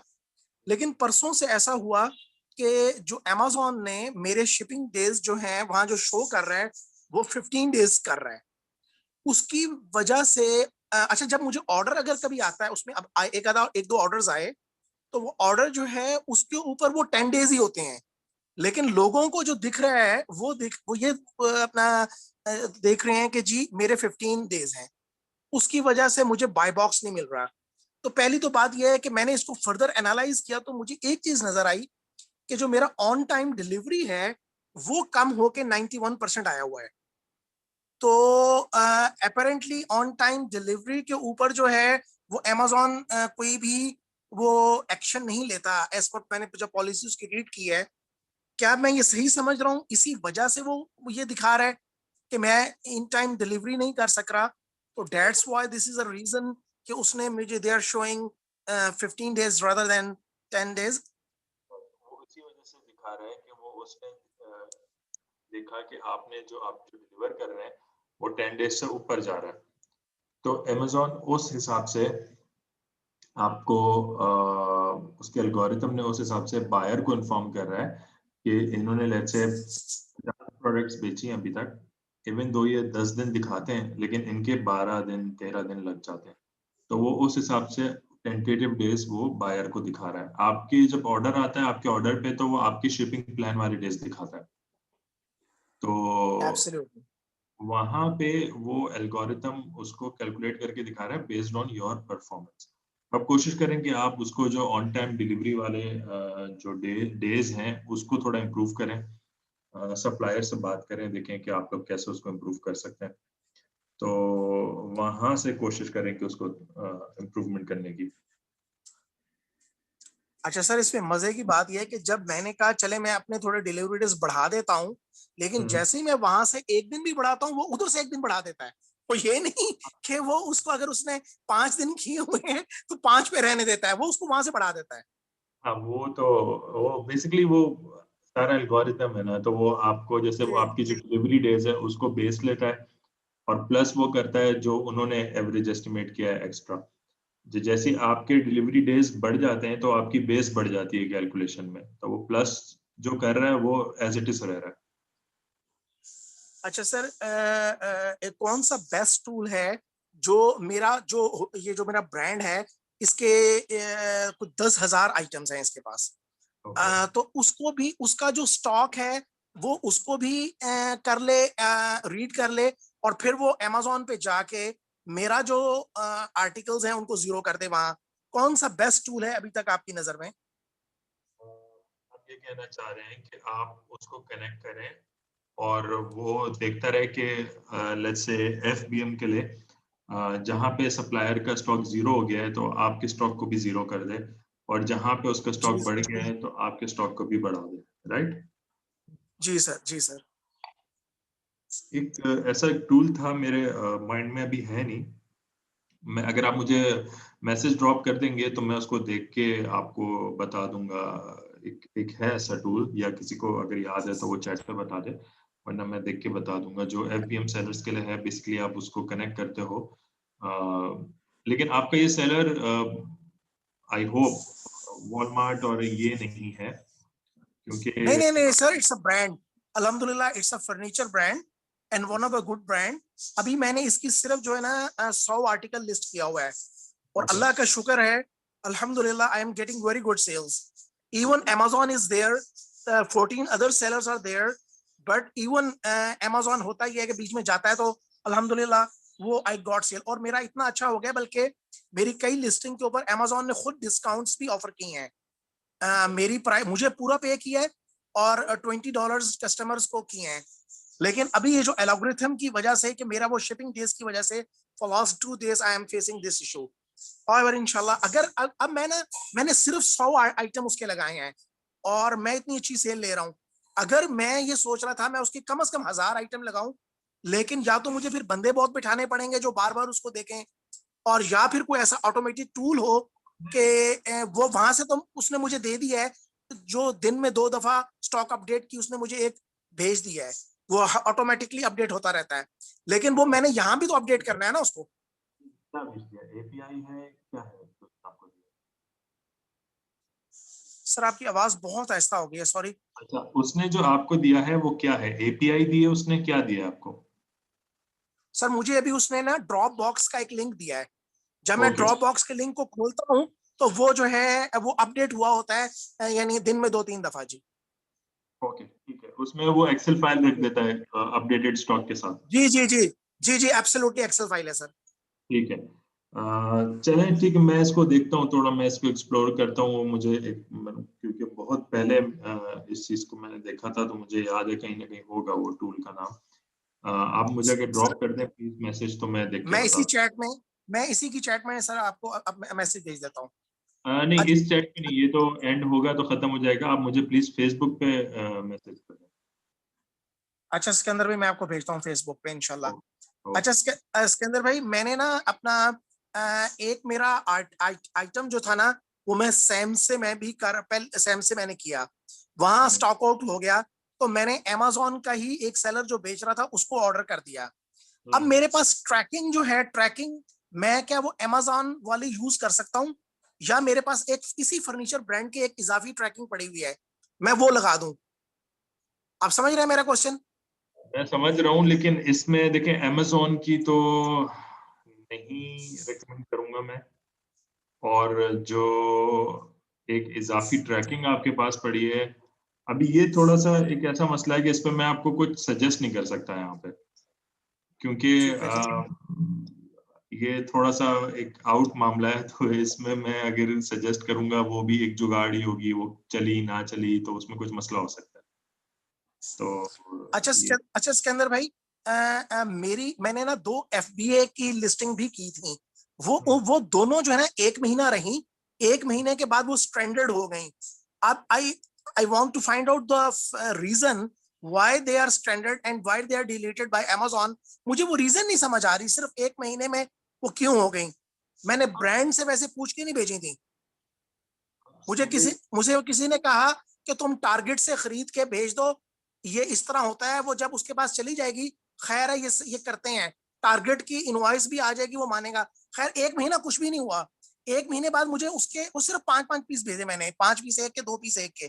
तो जब वो मुझे ऑर्डर आ गया, तो एक तो वो ऑर्डर भी अमेज़न ने शिप नहीं किए, ऑर्डर आए हुए हैं वहां नजर आ रहे हैं, 5 दिन से पेंडिंग में आ रहे हैं, और साथ उसने मेरी लिस्टिंग भी स्ट्रैंडेड कर दी। अब इसकी क्या रीजन हो सकती है? आप जाके वहां पे रीजन देख लें, आपको इन्वेंट्री में जाएंगे, आप इन्वेंट्री से जाके और परफॉर्मेंस के टैब से जाके वहां पे आप रीजन देख सकते हैं। वहां पे आपको स्टैंडर्ड इन्वेंट्री दिखेगा, उस पर्टिकुलर एसन पे आपको रीजन भी दिख जाएगा कि क्यों किया हुआ है इसको और क्या रिक्वायर्ड है, अमेज़न को क्या चाहिए। तो वो सारी चीजें वहां भी होंगी, प्लस आपको ईमेल भी आई होगी जो सेलर सेंटर का नहीं रजिस्टर्ड है। अच्छा उस पे गई होगी। हाँ मेरे पास चाइल्ड अकाउंट है, वो फादर वहाँ मामू के पास है, मैं लेता हूँ फिर उससे। बिल्कुल, रीजन में आ रहा है डिलीटेड जी सर, रीजन जो उसके ऊपर शो हो रही होती है ना, उसमें आ रहा है deleted, duplicate, deleted listing deleted, लेकिन लिस्टिंग तो एक्टिव है ना, आप कह रहे हो? नहीं सर, डिलीट उन्होंने कर दिया है। हाँ, वो अमेज़न ने आपके लिए डिलीट कर दी है। जी जी, वैसे तो लिस्टिंग एक्टिव है ना? नहीं वो तो ब्रांड है ना सर, वो तो चल रहा है, वो तो बिक रहा है वहां। राइट, वो तो वहां जैसे अगर आप हेल्थ एंड ब्यूटी की जैसे प्रोडक्ट्स हैं, रिसेंटली सब प्रोडक्ट्स में हुआ, तो उसमें ये हुआ कि अमेज़न ने वो लिस्टिंग्स ही डाउन कर दी थी और फर्दर सर्टिफिकेशंस मांगी थी। तो जब तक वो सर्टिफिकेशंस प्रोवाइड नहीं हुई थी, जब तक वो अमेज़न की सेफ्टी और हेल्थ की सर्टिफिकेशंस थी वो नहीं दी गई थी, तब तक वो लिस्टिंग ही डाउन हो गई थी, गायब हो गई थी वो लिस्टिंग। तो इवन दो वो भी ब्रांड ही की बात कर रहा हूँ मैं, तो आप सर ये मैंने अभी चेक कर लिया जी, लिस्टिंग अवेलेबल है सर, बिल्कुल मेरे सामने आ रही है सर। आप स्टैंडर्ड इन्वेंटरी के रीजन को आइडेंटिफाई करें पहले, फिर वहां से आप उस पर फर्दर वर्किंग करें। 22 सेलर्स बेच रहे हैं उसको, बिल्कुल ठीक हो गया सर।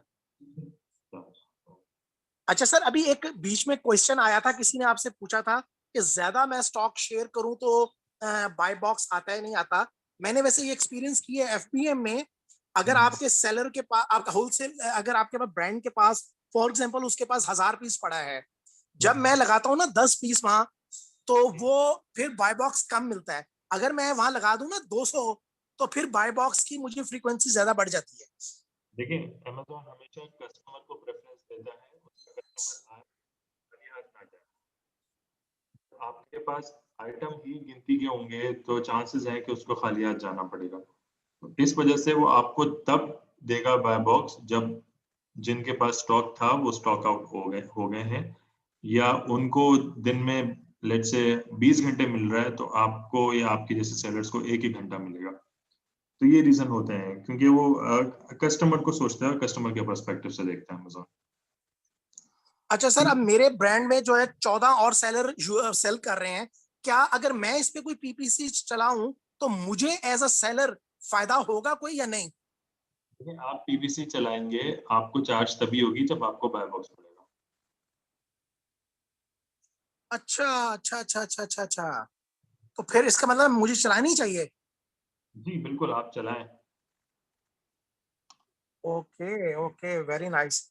और सर अपना जो अब बाज़ औक़ात ऐसा होता है कि जब ट्रैकिंग नहीं होती उसमें काफी ऑप्शन, क्वेश्चंस हो गए फराज, काफी क्वेश्चंस हो गए, लिस्ट बहुत लंबी है, तो फिर चले इंशाल्लाह। आखिरी, अगर सर ये सिर्फ एक आखिरी है सर, जी जी आपसे मिलना बड़ा मुश्किल है sir, you are gem and experience. So sir आखिरी सिर्फ सॉरी सर, हो सकता है बाकियों को भी फायदा हो रहा हो। अच्छा माफ कीजिएगा, बाज़ औक़ात ना हम ये लिख देते हैं कि शिफ्ट, यानी ट्रैकिंग नहीं होती तो शिफ्ट लिख के आगे भेज देते हैं, तो जब वो ट्रैकिंग आ जाए उसमें डालें या वैसे ही जाने दें? ट्रैकिंग तो आप देखें, ट्रैकिंग तो आपने डालना ही है और ट्रैकिंग आप डालें। वो उसका रीजन ये है कि मैंने रिसेंटली एक केस ऐसा देखा था जिसमें वो ड्रॉप शिपिंग कर रहा था और उसने आइटम आए, ऑर्डर आया और शिप कर दिया। उसने शिप कर दिया। आपका केस ऐसा नहीं है, आपका तो डिफरेंट है, आपके पास इनवॉइस है, सब कुछ है। जब वो उसको वॉलमार्ट से ऑर्डर करने गया तो वहां पे वो सब आउट ऑफ स्टॉक थे आइटम्स, तो उसके पास ट्रैकिंग नहीं थी। तो अमेज़न कह रहे थे कि अच्छा ट्रैकिंग दे दो, ट्रैकिंग भी नहीं थी। कस्टमर वहां पे कह रहे थे कि तुमने शिप मार कर दिया, मुझे तो कोई ट्रैकिंग नहीं दी। कस्टमर्स ने उसको मैसेजेस किए कि तुमने ऑर्डर को शिप मार कर दिया, तो मुझे ट्रैकिंग दे दो, मुझे ट्रैक करना है अपना ऑर्डर को। तो बुरी तरह फंस गया था वो, 2-3 जगह से फंस गया था। ना ट्रैकिंग नंबर था उसके पास, ना इनवॉइस थी उसके पास, और ना वो ऑर्डर था जिसको वो सेंड कर सकता था। तो आप कर दिया, नंबर आएगा, आपका तो मसला नहीं है ना कोई। अच्छा बॉस, आपको रीच आउट करना हो तो क्या वे आउट है? बेसिकली मैं PL का स्टूडेंट हूँ, लेकिन PL में फाइनल स्टेजेस के ऊपर प्रोडक्ट जो है वो सनी भाई ने रोक दिया था कि ब्लीडिंग बहुत ज्यादा है, you shouldn't go in this, तो फिर मैंने उसको छोड़ दिया। आपको पता है PL इट्स टेक्स टाइम, और फिर मैंने होलसेल शुरू किया, अल्हम्दुलिल्लाह इट वर्क्स। और मैंने अभी आप लोगों की वीडियोस ही देखकर, और मैंने और भी कुछ वीडियोस देखकर, कुछ ऑनलाइन जो है ना अल्हम्दुलिल्लाह इसको किया है। PL की तो मैंने पूरा वीडियो बूट कैंप और सब हर चीज किया हुआ था, तो लेकिन मैं सच मैं गाइडेंस चाहता हूँ कि प्रॉपर मेरी गाइडेंस हो, मैं आप लोगों को करूँ, तो sir what's the way sir? आप सबसे पहले तो पूरा कोर्स को कंप्लीट करें, वीडियोस देखें, उसके बाद आपको कोई भी क्वेश्चन होता है, जैसे we are open to all, आप इसी बूट कैंप के ग्रुप में अपना क्वेश्चन पोस्ट करें, मुझे रजी भाई को टैग करें, and we will answer as soon as possible. जबरदस्त, thank you very much sir, thank you for the time, जज़ाकल्लाह।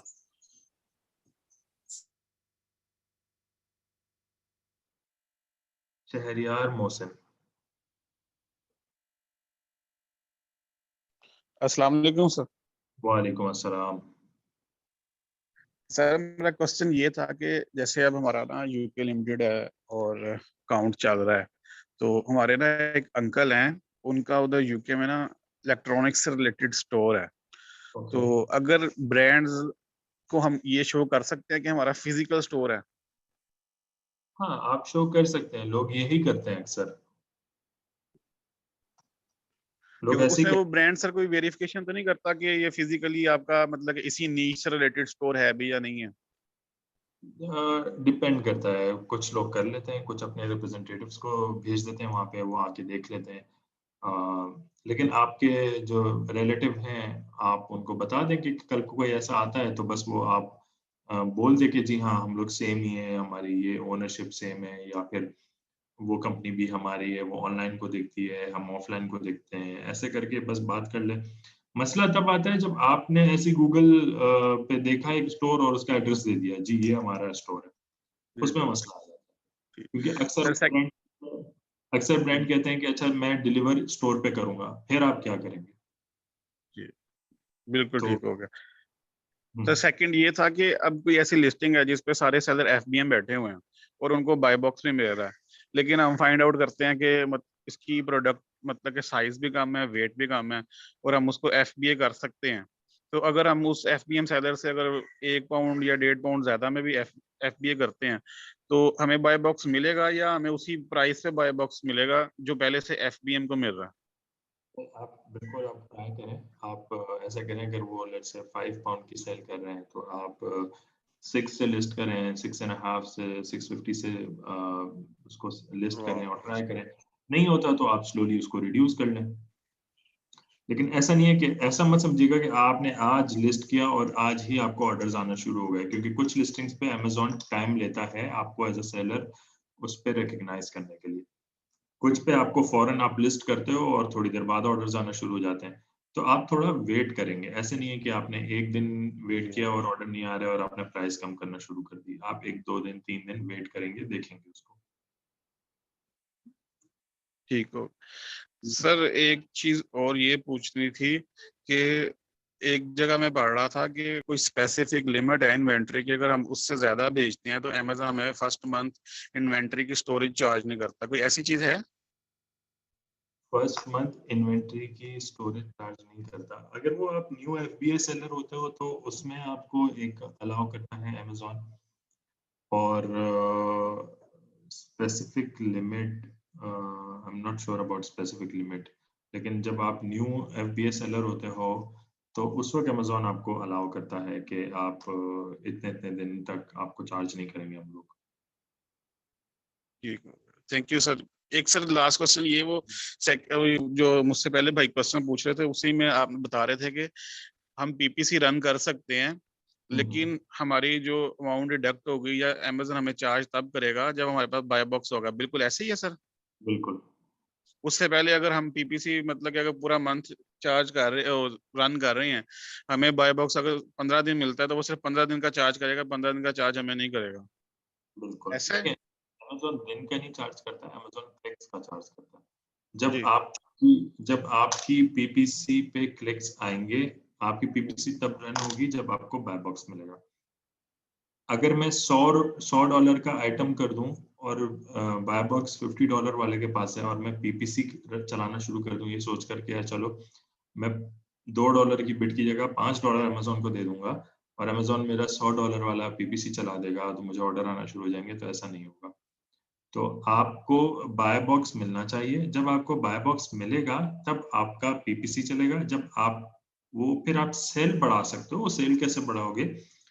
आप वो डिफरेंट कीवर्ड्स पे रिसर्च करके अपने प्रोडक्ट को उसको पीपीसी करना शुरू करेंगे। जब आप पीपीसी करेंगे तो उसका फायदा ये होगा कि लेट्स से मैं उसकी उसकी कॉम्पिटिटर उस ब्रांड की कॉम्पिटिटर की प्रोडक्ट पे पीपीसी चला रहा हूँ, या फिर मैं कॉम्प्लीमेंट्री प्रोडक्ट्स पे पीपीसी चला रहा हूँ, तो वहां पे भी जो कस्टमर मेरी प्रोडक्ट को नहीं सर्च कर रहा, अगर आप नहीं चलाओगे तो सिर्फ आपको वही सेल मिलेगी जो कस्टमर आपकी प्रोडक्ट को सर्च कर रहा है। तो वहां पे ये फायदा हो जाता है कि जो कस्टमर मेरी प्रोडक्ट को नहीं भी सर्च कर रहा, अगर उसको भी मेरी प्रोडक्ट दिख जाती है और वो इंटरेस्टेड हो जाता है तो मुझे वहां से सेल मिल जाएगी। तो एक सेल इंक्रीज करने का एक तरीका होता है। ठीक, थैंक यू सर। यही क्वेश्चन है। जज़ाकल्लाह। ओके।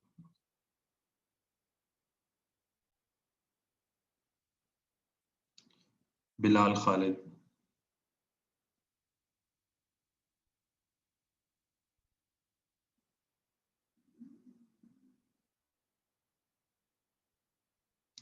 बिलाल खालिद,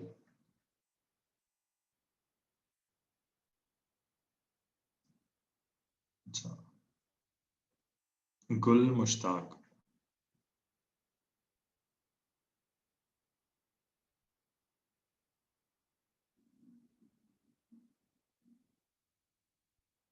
गुल मुश्ताक, अस्सलाम वालेकुम। वालेकुम अस्सलाम, क्या हाल है, खैरियत से? आप कैसे हैं? अल्हम्दुलिल्लाह। अच्छा सर, बेसिकली मेरा एक क्लाइंट है, उनकी जो एलएलसी है वो यूएसए के अंदर है, वायोमिंग स्टेट के अंदर, और उन्होंने अपना जो एक कोई सेल एंड यूज टैक्स है वो रजिस्टर कराया हुआ है टेक्सास के अंदर। टेक्सास टैक्स पेयर नेम है उनका, नंबर है सॉरी। तो अब मुझे असल में कंफ्यूजन ये हो रही थी कि जो ब्रांड है वो एक ब्रांड से कांटेक्ट किया था, तो उन्होंने एक वायोमिंग का अपनी तरफ से एक रीसेलर एग्जाम सर्टिफिकेट हमको भेजा था।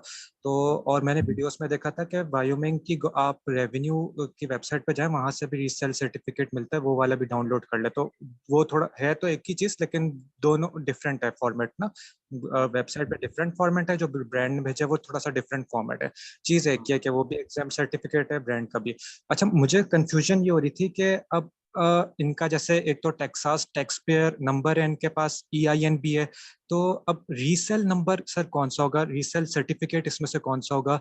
या तो मुझे अभी अप्लाई करना है रीसेल सर्टिफिकेट, या तो मुझे वो जो ब्रांड ने भेजा है उसी में ही ये टेक्सास टैक्स पेयर नंबर में फिल करके ब्रांड को वापस भेज दूं? अच्छा, देखिए, आप मुझे अगर मैसेज कर देंगे तो मैं आपको आपकी स्टेट का एक डॉक्यूमेंट शेयर कर दूंगा, आप उसको गो थ्रू करके पूरे प्रोसेस को आप देख सकते हैं कि आपकी स्टेट का, क्योंकि हर स्टेट का डिफरेंट होता है। फॉर एग्जांपल न्यूयॉर्क है, तो न्यूयॉर्क कोई अलग से सेल्स टैक्स नंबर इशू नहीं करता, वो आपके EIN के नंबर को ही सेल्स टैक्स नंबर कंसिडर करता है। ठीक है, ठीक। वो स्टेट टू स्टेट वेरी करता है, हर एक का इसी तरीके से। तो अगर आप मुझे अपनी स्टेट का नाम लिख के इनबॉक्स कर देंगे तो मैं आपको वो डॉक्यूमेंट शेयर कर दूंगा। व्योमिंग का आपने कहा है, राइट? व्योमिंग में सर LLC है, लेकिन उन्होंने जो जो आप सेल्स टैक्स की बात की है ना आपने, वो उन्होंने टेक्सास में रजिस्टर करवाया है। अब वो पता नहीं कि उन्होंने क्या, उसका टेक्सास टैक्स पेयर नंबर है बेसिकली उनके पास व्योमिंग की LLC के ऊपर।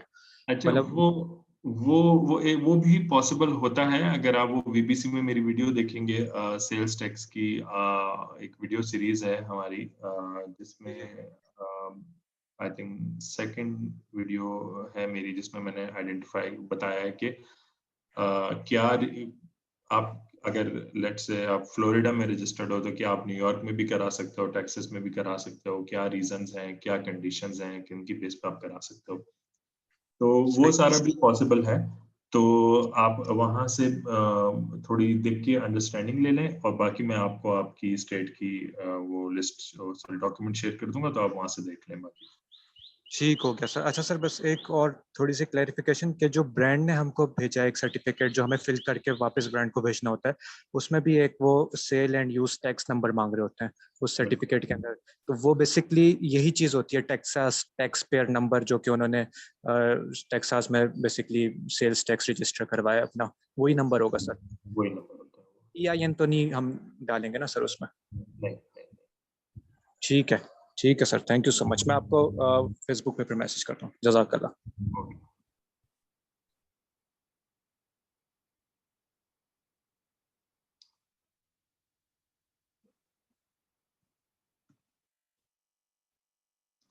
तलहा मिनहास।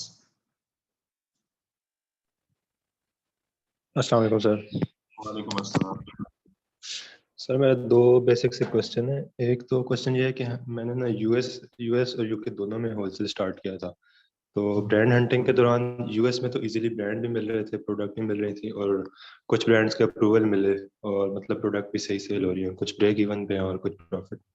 लेकिन यूके में जब हम ब्रांड ढूंढने निकलते हैं, पहले तो प्रोडक्ट्स नहीं मिलती, और उसके बाद जब हमें कोई अच्छी प्रोडक्ट, अच्छा ब्रांड मिल जाता है, तो उसको जब हम गूगल पे वेट करने के लिए जाते हैं, तो वहाँ पे या तो उनकी प्रॉपर कोई वेबसाइट नहीं मिलती, डिस्ट्रीब्यूटर्स मिल रहे होते हैं, और डिस्ट्रीब्यूटर्स में भी अक्सर वो होते हैं जिन्होंने ना अपनी प्राइसेस हाइड की हुई होती हैं।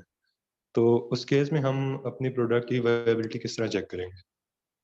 प्राइसेस हाइड की होती हैं? मतलब उनको पहले अकाउंट पहले हम अकाउंट अप्लाई करें फिर हमें प्राइसेस शो होंगी। तो अकाउंट तो आपको अप्लाई करना है ना, आपने अकाउंट अप्लाई करते रहना है। आपको जहाँ पे डिस्ट्रीब्यूटर अच्छा दिख रहा है, आपको लगता है कि एक ऐसा डिस्ट्रीब्यूटर है जिसके पास पोटेंशियली कुछ प्रोडक्ट्स मिल सकती हैं आपको, तो आप अकाउंट तो अप्लाई करेंगे। जी जी बहुत ही कम ऐसे डिस्ट्रीब्यूटर्स होंगे जो आपको बगैर अकाउंट अप्लाई किए अपनी प्राइस लिस्ट दे देंगे। सही, यानी कि अकाउंट हमें जितने भी कुछ तो यहाँ तक उसको सीक्रेट रखते हैं कि आपको कहते हैं कि जी हम क्या प्रोडक्ट सेल करते हैं, या आप ऑनलाइन देख, आपको जो चाहिए वो मुझे बता दो, मैं उसकी प्राइसिंग दे दूंगा। सही, यानी कि अकाउंट हमें जो भी अच्छा ब्रांड मिल रहा है हम उसके लिए अकाउंट अप्लाई करते हैं। बिल्कुल अकाउंट अप्लाई करते जाओ। और एक और चीज़ भी सर पूछनी थी कि जब मैं FBA कैलकुलेटर प्रॉफिट चेक करता हूँ ना अपने प्रोडक्ट का, तो मतलब मार्जिन आ रहा होता है मेरे पास, लेकिन जब सेलर बोर्ड पे चेक करता हूँ तो वहाँ पे लॉस आ रहा होता है। मतलब वही प्रोडक्ट सेम लॉस में शो हो रही होती है। प्राइस को भी वेरी किया है, चेंज किया है, लेकिन फिर भी कोई सेल अभी तक नहीं आई। जब आप उसको सेलर बोर्ड में देख रहे हैं तो आपको लॉस दिखा रहा है। जी जी, तो सेल नहीं आई तो सेलर बोर्ड में आ कैसा रहा? वो पहले पहले पहले कुछ सेल हुई हुई थी ना उसपे। ओके, तो इसका कोई आपके पास है आइडिया? आप अपनी प्राइसिंग चेक करें, अपने सेलर बोर्ड में प्राइसिंग सही डाली है?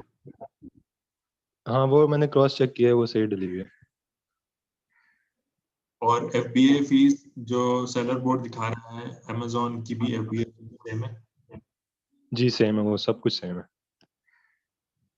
तो ये तो नहीं आना चाहिए, क्योंकि अगर सब कुछ ही सेम है तो हाँ, एक चीज आप चेक कर लें कि उस पे स्टोरेज फी तो नहीं लग रही।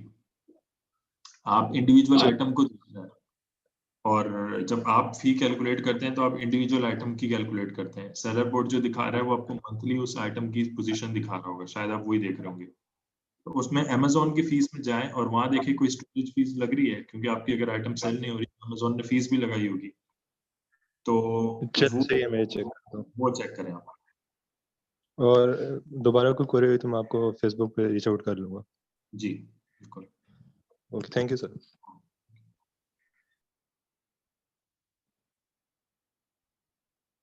जी साद जहीर।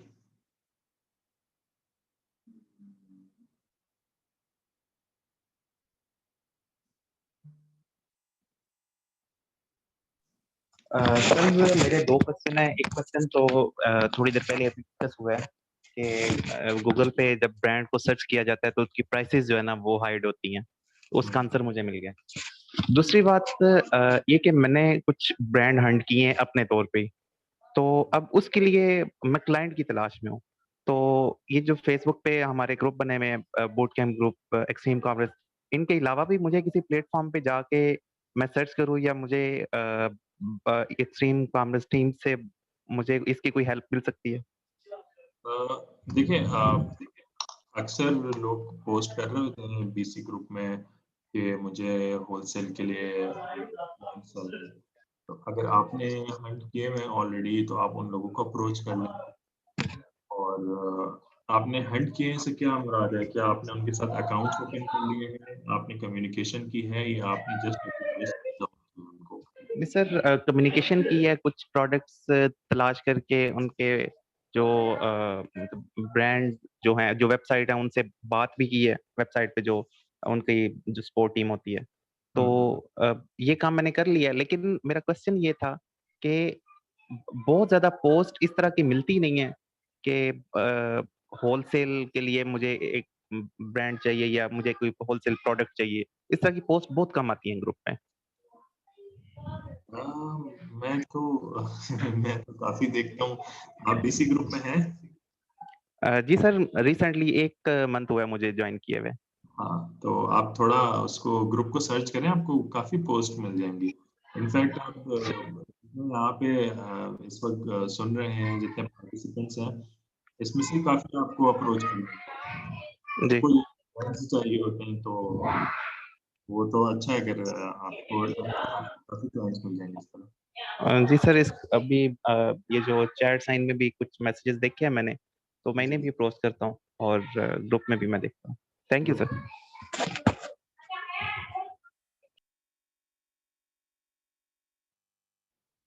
सुहेल अहमद। अस्सलाम वालेकुम सिकंदर भाई, कैसे हैं आप? अल्हम्दुलिल्लाह, आप कैसे हैं? अल्हम्दुलिल्लाह। अच्छा सिकंदर भाई, मैंने यूके में मैं कर रहा हूँ, होलसेल स्टार्ट करने जा रहा हूँ। ब्रांड से मुझे अप्रूवल मिल चुकी है, लेकिन मैं कंफ्यूज हो रहा हूँ। ब्रांड और कुछ डिस्ट्रीब्यूटर जिनके साथ मेरा कांटेक्ट है, वो दो प्राइसेस दे रहे हैं, एक इंक्लूसिव ऑफ टैक्स और एक एक्सक्लूसिव ऑफ टैक्स। मुझे कौन सी लेके कंपेयर करनी है? मैं कॉस्ट में ना प्रॉफिटेबिलिटी कैलकुलेट करने में थोड़ा कंफ्यूज हूँ, थोड़ा सा गाइड कर दें। Thank you. अच्छा ठीक है, आप वैट रजिस्टर्ड है? जी वैट रजिस्टर्ड 20% पे। ठीक है, तो देखिए इंक्लूसिव, फिर आप एक्सक्लूसिव ऑफ टैक्स वाले को कंसीडर करें और आप उस पे अपनी कैलकुलेशंस करें। एक्सक्लूसिव ऑफ टैक्स पे आप कह रहे हैं? अच्छा, दूसरा सिकंदर भाई, मतलब कि मैं एक्सक्लूसिव ऑफ टैक्स पे लेके बाद में जो मैंने टैक्स मतलब पे करना है, सिर्फ जो हमारा एक्सेल में शीट बनी पड़ी है उसी में देख लूं, या इसके अलावा मैं खुद भी कैलकुलेट करूं, कैसे आप कह रहे हैं? देखिए एक्सेल शीट तो एक आइडिया के लिए है, आप उसको भी बेस बना सकते हैं, उसमें आप एडिशंस कर सकते हैं, उसको फर्दर एक्सपेंड कर सकते हैं। जिस तरह की रिपोर्टिंग आपको पसंद होती है आप उस तरह की उसको कर सकते हैं। उसमें वो चीजें हैं जो आपको मैंडेटरी चाहिए होती हैं या जिसमें आपको जो आपके लिए हेल्पफुल है टू स्टार्ट, उसके बाद आप फिर वहां से बिल्ड ऑन कर सकते हो तो जैसे आपको लगे। सही सही सही सही, ठीक है। और दूसरा जो मैंने बाद में जो कैलकुलेट करना है अमेज़न पे, वो वैल्यू एडेड टैक्स ऐड करूंगा। मतलब कि अगर मैंने पहले $10 पे टैक्स दिया हुआ और आगे मैं अमेज़न पे 20 पे दे रहा हूँ, तो 20% मुझे नेक्स्ट $10 पे लाइक $2 कंसीडर करना होगा। Right right.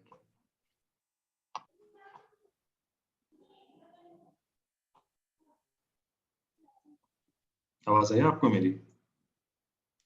नहीं सिकंदर भाई, सॉरी। हाँ सॉरी जी, मैंने कहा जी जी बिल्कुल। चलें ठीक है, thank you so much Sikandar भाई, यही था, बहुत शुक्रिया।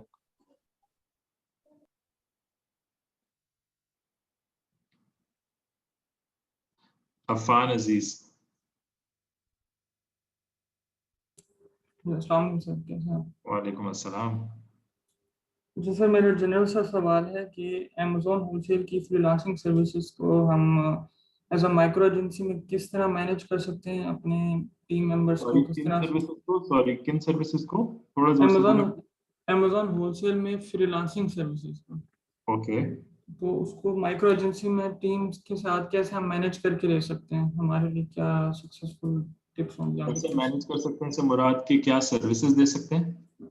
हाँ जी, सर्विसेज, एक क्लाइंट अगर आता है तो हम अपने टीम मेंबर्स में किस तरह से टास्क डिवाइड कर लें और बेहतर तरीके से हम मैनेज कर सकें, वो क्या बताएंगे? Okay okay. उससे रिलेटेड गाइड करना था। अच्छा देखिए, आप ऐसा करें कि आप अपनी टीम में टास्क ऐसे डिस्ट्रीब्यूट करें कि एक को दे दें सिर्फ ब्रांड कम्युनिकेशन का काम, जिसकी रिस्पॉन्सिबिलिटी होगी कि वो ब्रांड्स के साथ कम्युनिकेट कर रहा है, ब्रांड्स के साथ अकाउंट्स ओपन कर रहा है, कॉल्स कर रहा है या कर रही है, और जो भी फ्रंट पे ब्रांड के साथ है ये उसको दे दें टास्क, अकाउंट ओपनिंग फॉर्म्स सारी चीजें। दूसरी, अगर आपकी एजेंसी बड़ी है और आपके पास काम ज्यादा है तो फिर एक को ऐसा टास्क दे दें कि जिसका काम होगा सिर्फ और सिर्फ प्रोडक्ट हंटिंग, प्रोडक्ट्स को हंट कर रहा है, अच्छी प्रोडक्ट्स निकाल रहा है और ब्रांड कम्युनिकेशन वाले को दे रहा है, ये उसका काम होगा। ठीक है। और तीसरे का काम होगा सेलर सेंट्रल मैनेज करना। सेलर सेंट्रल को मैनेज करना भी बहुत जरूरी है। ऐसा नहीं है कि आपने प्रोडक्ट लिस्ट की और आप भूल गए बस। तो आपने देखना है कि मार्केट में अभी क्या चल रहा है, कौन से सेलर्स उसकी प्राइस कम कर रहे हैं, आपका ब्रेक इवन क्या है। कभी कभी आपको ब्रेक इवन पे भी सेल करना पड़ता है, फिर आप वापस ऊपर आते हैं, कॉम्पिटिटर के स्टॉक पे नजर रखनी पड़ती है। तो ये सारी चीजें हैं जो सेलर सेंट्रल मैनेजमेंट में आ जाती हैं। वे शिपिंग प्लान्स बनाने होते हैं, काफी चीजें। तो ये सारी चीजें हैं, तो आप इस तरह से 3 लोगों में डिस्ट्रीब्यूट कर सकते हैं। ठीक है, थैंक यू सो मच।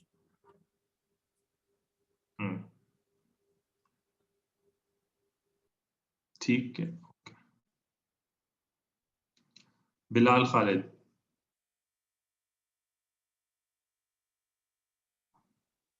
जी अस्सलाम वालेकुम सर। जी वालेकुम अस्सलाम। सर मुझे एक क्विक इन्फॉर्मेशन चाहिए थी ब्रांड्स की कॉल्स के हवाले से। सर हम एक फिजिकल सिम यूएस से प्रोक्योर करवा रहे हैं, तो सर मुझे ये पता करवाना है जी, एक phone SIM physical SIM US से प्रोक्योर करवा रहे हैं, हमारे रिलेटिव से हमसे मंगवा रहे हैं। तो मुझे ये मालूम करना था कि उसकी कॉस्ट चार्जेस, जो कॉल चार्जेस वगैरह हैं, उसको रोमिंग वगैरह पे उसकी थोड़ी सी इन्फॉर्मेशन दे दें कि उसको हम किस तरह से पाकिस्तान में यूज़ करें उस सिम को। मैं आपका क्वेश्चन नहीं समझा हूँ, सॉरी। आप कहाँ से कर रहे हैं? सर हम एक यूएस का नंबर पाकिस्तान में प्रोक्योर करवाना चाह रहे हैं, ठीक है। हम ये चाह रहे हैं कि उसी नंबर से ब्रांड के साथ कांटेक्ट करें पाकिस्तान में बैठ के। इधर ये वायबल है कि नहीं है, और अगर वायबल है तो उसको किस तरह से हम यूज कर सकते हैं, अच्छा, उसके आप कॉस्ट चार्जेस हो गए। यूएस का नंबर परचेज करना चाह रहे हैं? हाँ जी सर। आप डिंगटोन यूज कर लें, स्काइप यूज कर लें, टेक्स्ट नाउ, ये सारी ऐप्स हैं। $10 से $15 मंथली चार्जेस होते हैं, आपको एक नंबर दे देते हैं, आप उससे यूज कर सकते हैं। सर आपने स्काइप के अलावा कौन सी बताई है, काइंडली रिपीट करें। Dingtone, text now. ठीक है, thank you sir, thank you. Okay.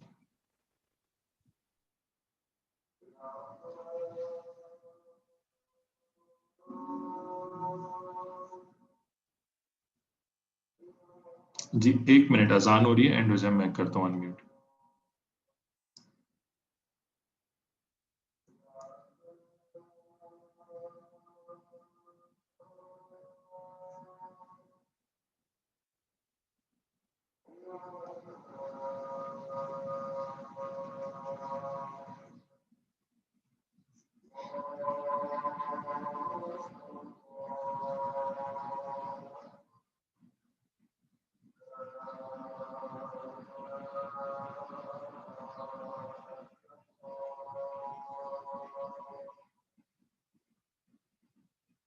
जी साद सलमान खान।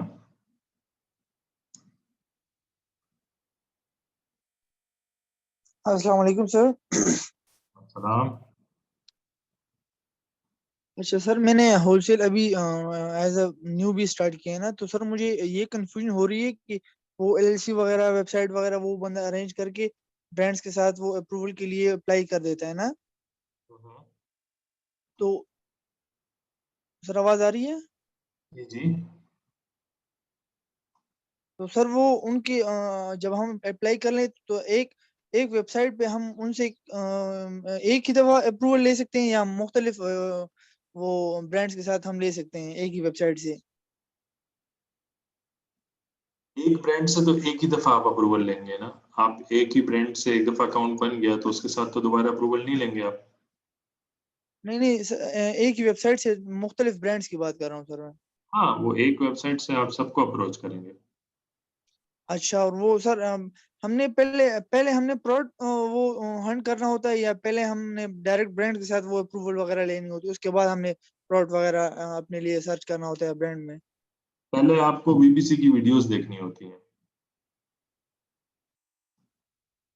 अच्छा, बीबीसी की वीडियो सर देखी है, लेकिन ये बहुत कंफ्यूजन आपने तो मुझे उस देखी पे हो होगी रहा तो था, तो आप इसलिए सवाल नहीं पूछते। तो पहले आपको बीबीसी की वीडियोस देखनी होती हैं, पहले समझना होता है प्रोसेस को।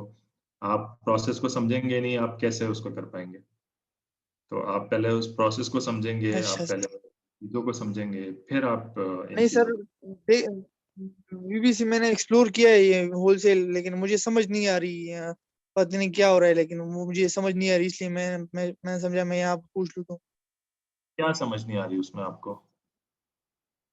सर यही है कि हम ये कैलकुलेशन हम किस तरह करते हैं ब्रांड्स के साथ अप्रूवल के लिए, जब हम अप्लाई करते हैं तो उससे पहले हमने प्रोडक्ट देखना होता है या उसके बाद देखना होता है? आप अगर लेट्स सपोज आपने प्रोडक्ट देखा नहीं है, तो आप ब्रांड की डिटेल कैसे निकालेंगे? आप कैसे ब्रांड तक पहुंचेंगे? आपको कैसे पता चलेगा कि इस ब्रांड को कांटेक्ट करना है? नहीं वो तो सर इनिशियली तो हम देखते हैं कि ये ब्रांड इस तरह सेल हो रहा है अमेजोन पे, हम उसके वो ब्रांड निकालते हैं, गूगल पे सर्च करते हैं और फिर उनसे राब्ता करते हैं। लेकिन लोग अक्सर कहते हैं कि हमने वो कैटलॉग देते हैं और उसमें हमने फर्दर प्रोडक्ट्स को सर्च करना होता है ना, तो उसी की सर मैं बात कर रहा हूँ कि वो उसमें सिलेक्शन किस तरह करनी होती है फिर प्रोडक्ट्स वगैरह की। वो तो पूरा क्राइटेरिया डिफाइंड है ना, उसमें पूरा क्राइटेरिया वीडियोस में बताया हुआ है, प्रॉफिटेबिलिटी बताई हुई है, सब बताई हुई है। आप प्लीज उस पर टाइम लगाएं, उसको देखें पहले आप, बीबीसी के पूरे होलसेल के कोर्स को देखें आप। Okay sir, okay, thank you.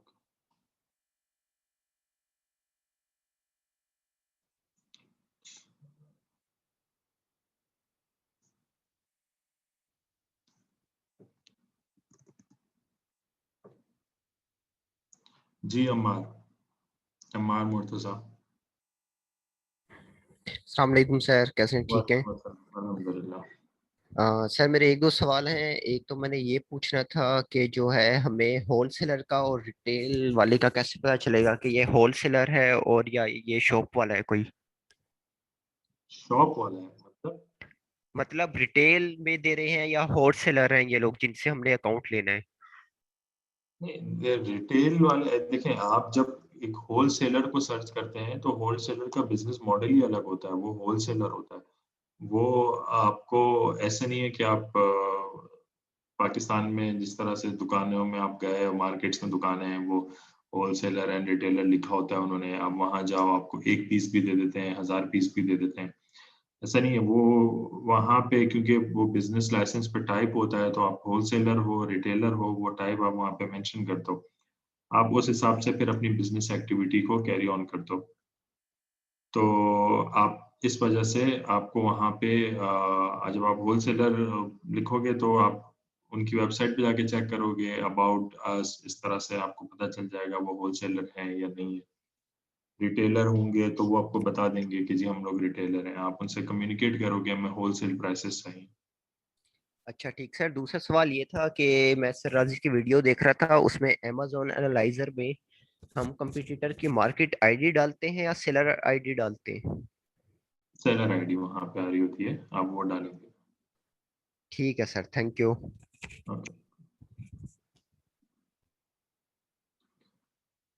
जी हाफिजा आतिया। अस्सलाम वालेकुम।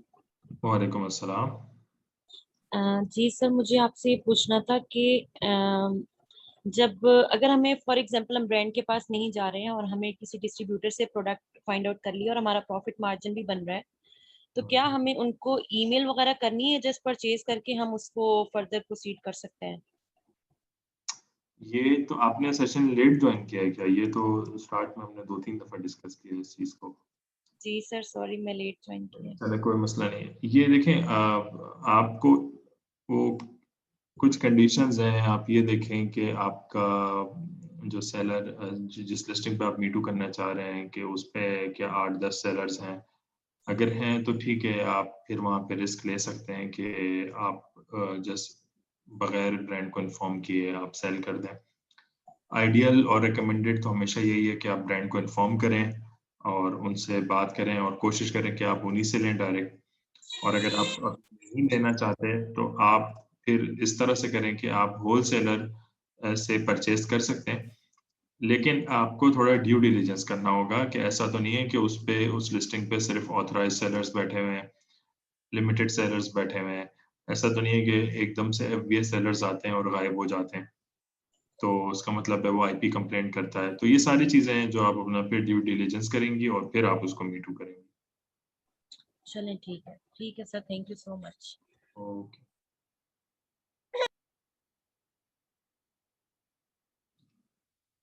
जी मंजर इकबाल, मंजर हमारी तो बात हो गई थी आई थिंक।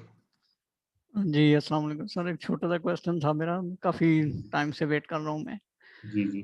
सर ये कि अक्सर मैं जब शिपिंग प्लान बनाता हूँ तो अमेजोन जो है वो प्रोडक्ट के लेबल्स नहीं जनरेट करने देता, कहता है इस प्रोडक्ट के लिए लेबल्स की ज़रूरत नहीं है, तो ओके। फिर मैं बॉक्स लेबल ही लगाकर शिप करता हूँ। ठीक तो है। इसी सिनेरियो में मेरी इन्वेंट्री जाती है ये अनएक्सपेक्टेड रिसीव इन्वेंट्री में, तो एक तो इसके बारे में आप थोड़ा बता दें। दूसरा सर ये है कि वो सारी मेरी इन्वेंट्री जो है वो फंसी हुई है अमेजोन के पास, तो अब मैं पीछे से नई इन्वेंट्री अपने यूनिट सेंड कर सकता हूँ कि वो लाइव हो और मेरी सेल शुरू हो? अच्छा, आपका जो ये एसक्यू है, जो अमेजोन एसक्यू नंबर देता है, ये क्या कुछ D00 समथिंग ऐसे करके स्टार्ट हो रहा है? नहीं, अमेजोन जो है सर वो ये कहता है कि इस प्लान के लिए लेबल्स की जरूरत नहीं है, इस प्रोडक्ट के लिए। प्रोडक्ट के लिए जरूरत नहीं है, ठीक है। जी, और बॉक्स लेबल जनरेट करके वो पेस्ट करके सेंड करते हैं अमेजोन के वेयर हाउस में। ओके। तो मैं ये पूछना चाह रहा हूँ कि सर ये ऐसे ही होता है या फिर मेरे एंड पे कोई इशू है? नहीं, कुछ प्रोडक्ट्स ऐसी होती हैं जिसमें अमेजोन कहता है कि लेबल इज नॉट रिक्वायर्ड, वो सबको पूल कर देता है और फिर उन प्रोडक्ट्स को जिसका ऑर्डर जैसे आ रहा है, वो अगर लेट्स से 10 सेलर्स ने 10-10 क्वांटिटी भेज दी, वो 100 प्रोडक्ट्स को पूल कर देगा और फिर वो मिक्स हो जाती है और फिर जिसकी जा रही है वैसा हो जाता है। लेकिन इसका मतलब ये नहीं कि अमेजोन ट्रैक नहीं कर रहा होता कि किसकी प्रोडक्ट कहाँ से आ रही है। अगर इस तरह की प्रोडक्ट में आप कोई फेक आइटम या काउंटरफीट या कुछ ऐसा बेचते हैं तो वो भी अमेजोन ट्रैक कर सकता है। तो इस वजह से अमेजोन आपको कहता है कि इस पे लेबल रिक्वायर्ड नहीं है, क्योंकि वो उसको identify as a individual seller उसको नहीं कर रहा होता। बाकी आपको मैंने कहा था कि आप मुझे वो भेज दें कम्युनिकेशन, तो उसको देख लेंगे कि क्या वो एग्जैक्ट रीजन है उसका। जी सर, वो मैंने सेंड कर दी है। मैं ये कह रहा था कि वो मेरी इन्वेंट्री जो है वो सारी फंसी हुई है अमेजोन में, तो आउट ऑफ स्टॉक हूँ, तो मैं नई इन्वेंट्री सेंड कर दूँ? मेरे वेयर हाउस में काफ़ी स्टॉक पड़ा हुआ है मेरा, 100 यूनिट निकाल के मैं सेंड कर देता हूँ दोबारा। आपका अभी वो स्ट्रैंडेड पड़ी हुई है इन्वेंट्री? जी जी, स्ट्रैंडेड। मेरे ख्याल से आपको पहले अमेजोन से उसको रिजॉल्व कराना चाहिए। आपकी नई इन्वेंट्री को भी अगर उसने स्टैंडर्ड कर दिया तो फिर ठीक है। और सर अभी तक ये IPI स्कोर नहीं इशू हुआ, तो ये कब तक, मतलब न्यू अकाउंट था? हाँ, थोड़ा टाइम लगता है उसको। चलो ठीक है, थैंक यू तो सर।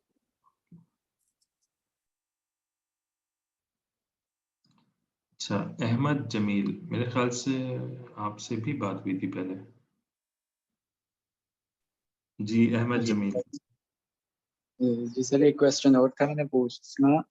सर आपने अभी किसी को बताया भी था कि बाय बॉक्स चेक करना हो कि किसी सेलर पास कब आया था या वो सेलर ने पहली दफा मीटू कब किया था, वो कितना पुराना है उस लिस्ट, किस तरह से पता लगेगा? कीपा से पता चलेगा। कीपा में जाएं, ऑफर्स में जाएं, वहां पे जाके देख लें। आप नीचे इसको स्क्रॉल डाउन करते रहें, वहां से आपको पता चल जाएगा कि ऑफर इस सेलर ने फर्स्ट टाइम कब की थी, इस लिस्टिंग पे कब आया था, वो वहां से पता चल जाएगा।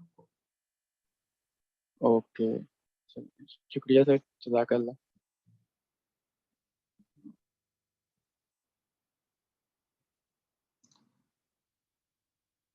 अच्छा, साजिद जमील, आपसे भी बात हुई है मेरी ऑलरेडी।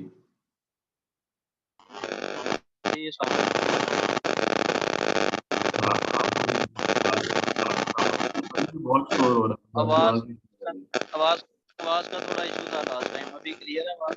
नहीं, बहुत ज्यादा शोर है आपकी आवाज। आप अपने क्वेश्चन चैट पे लिख दें, आपकी आवाज नहीं आ रही है, जी आप सर, अभी क्लियर है आवाज? बोले।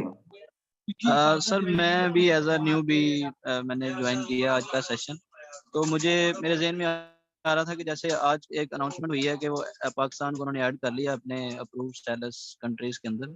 FBO होलसेल के पॉइंट ऑफ व्यू से इस चीज़ का हमें कोई बेनिफिट जो है वो होगा?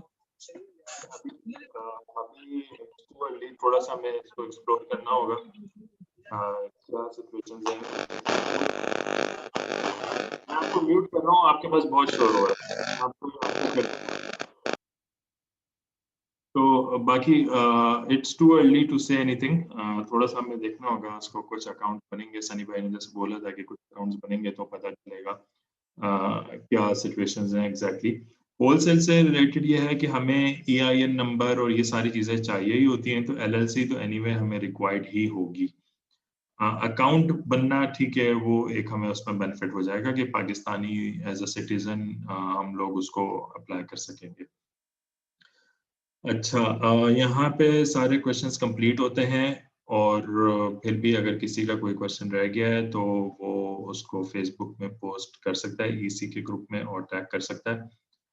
और बस यहाँ पे अभी हम लोग फिर आज का सेशन एंड करते हैं, और thank you so much for joining, और इंशाल्लाह फिर नेक्स्ट सेशन में मुलाकात होगी आप सबसे। अल्लाह हाफिज़।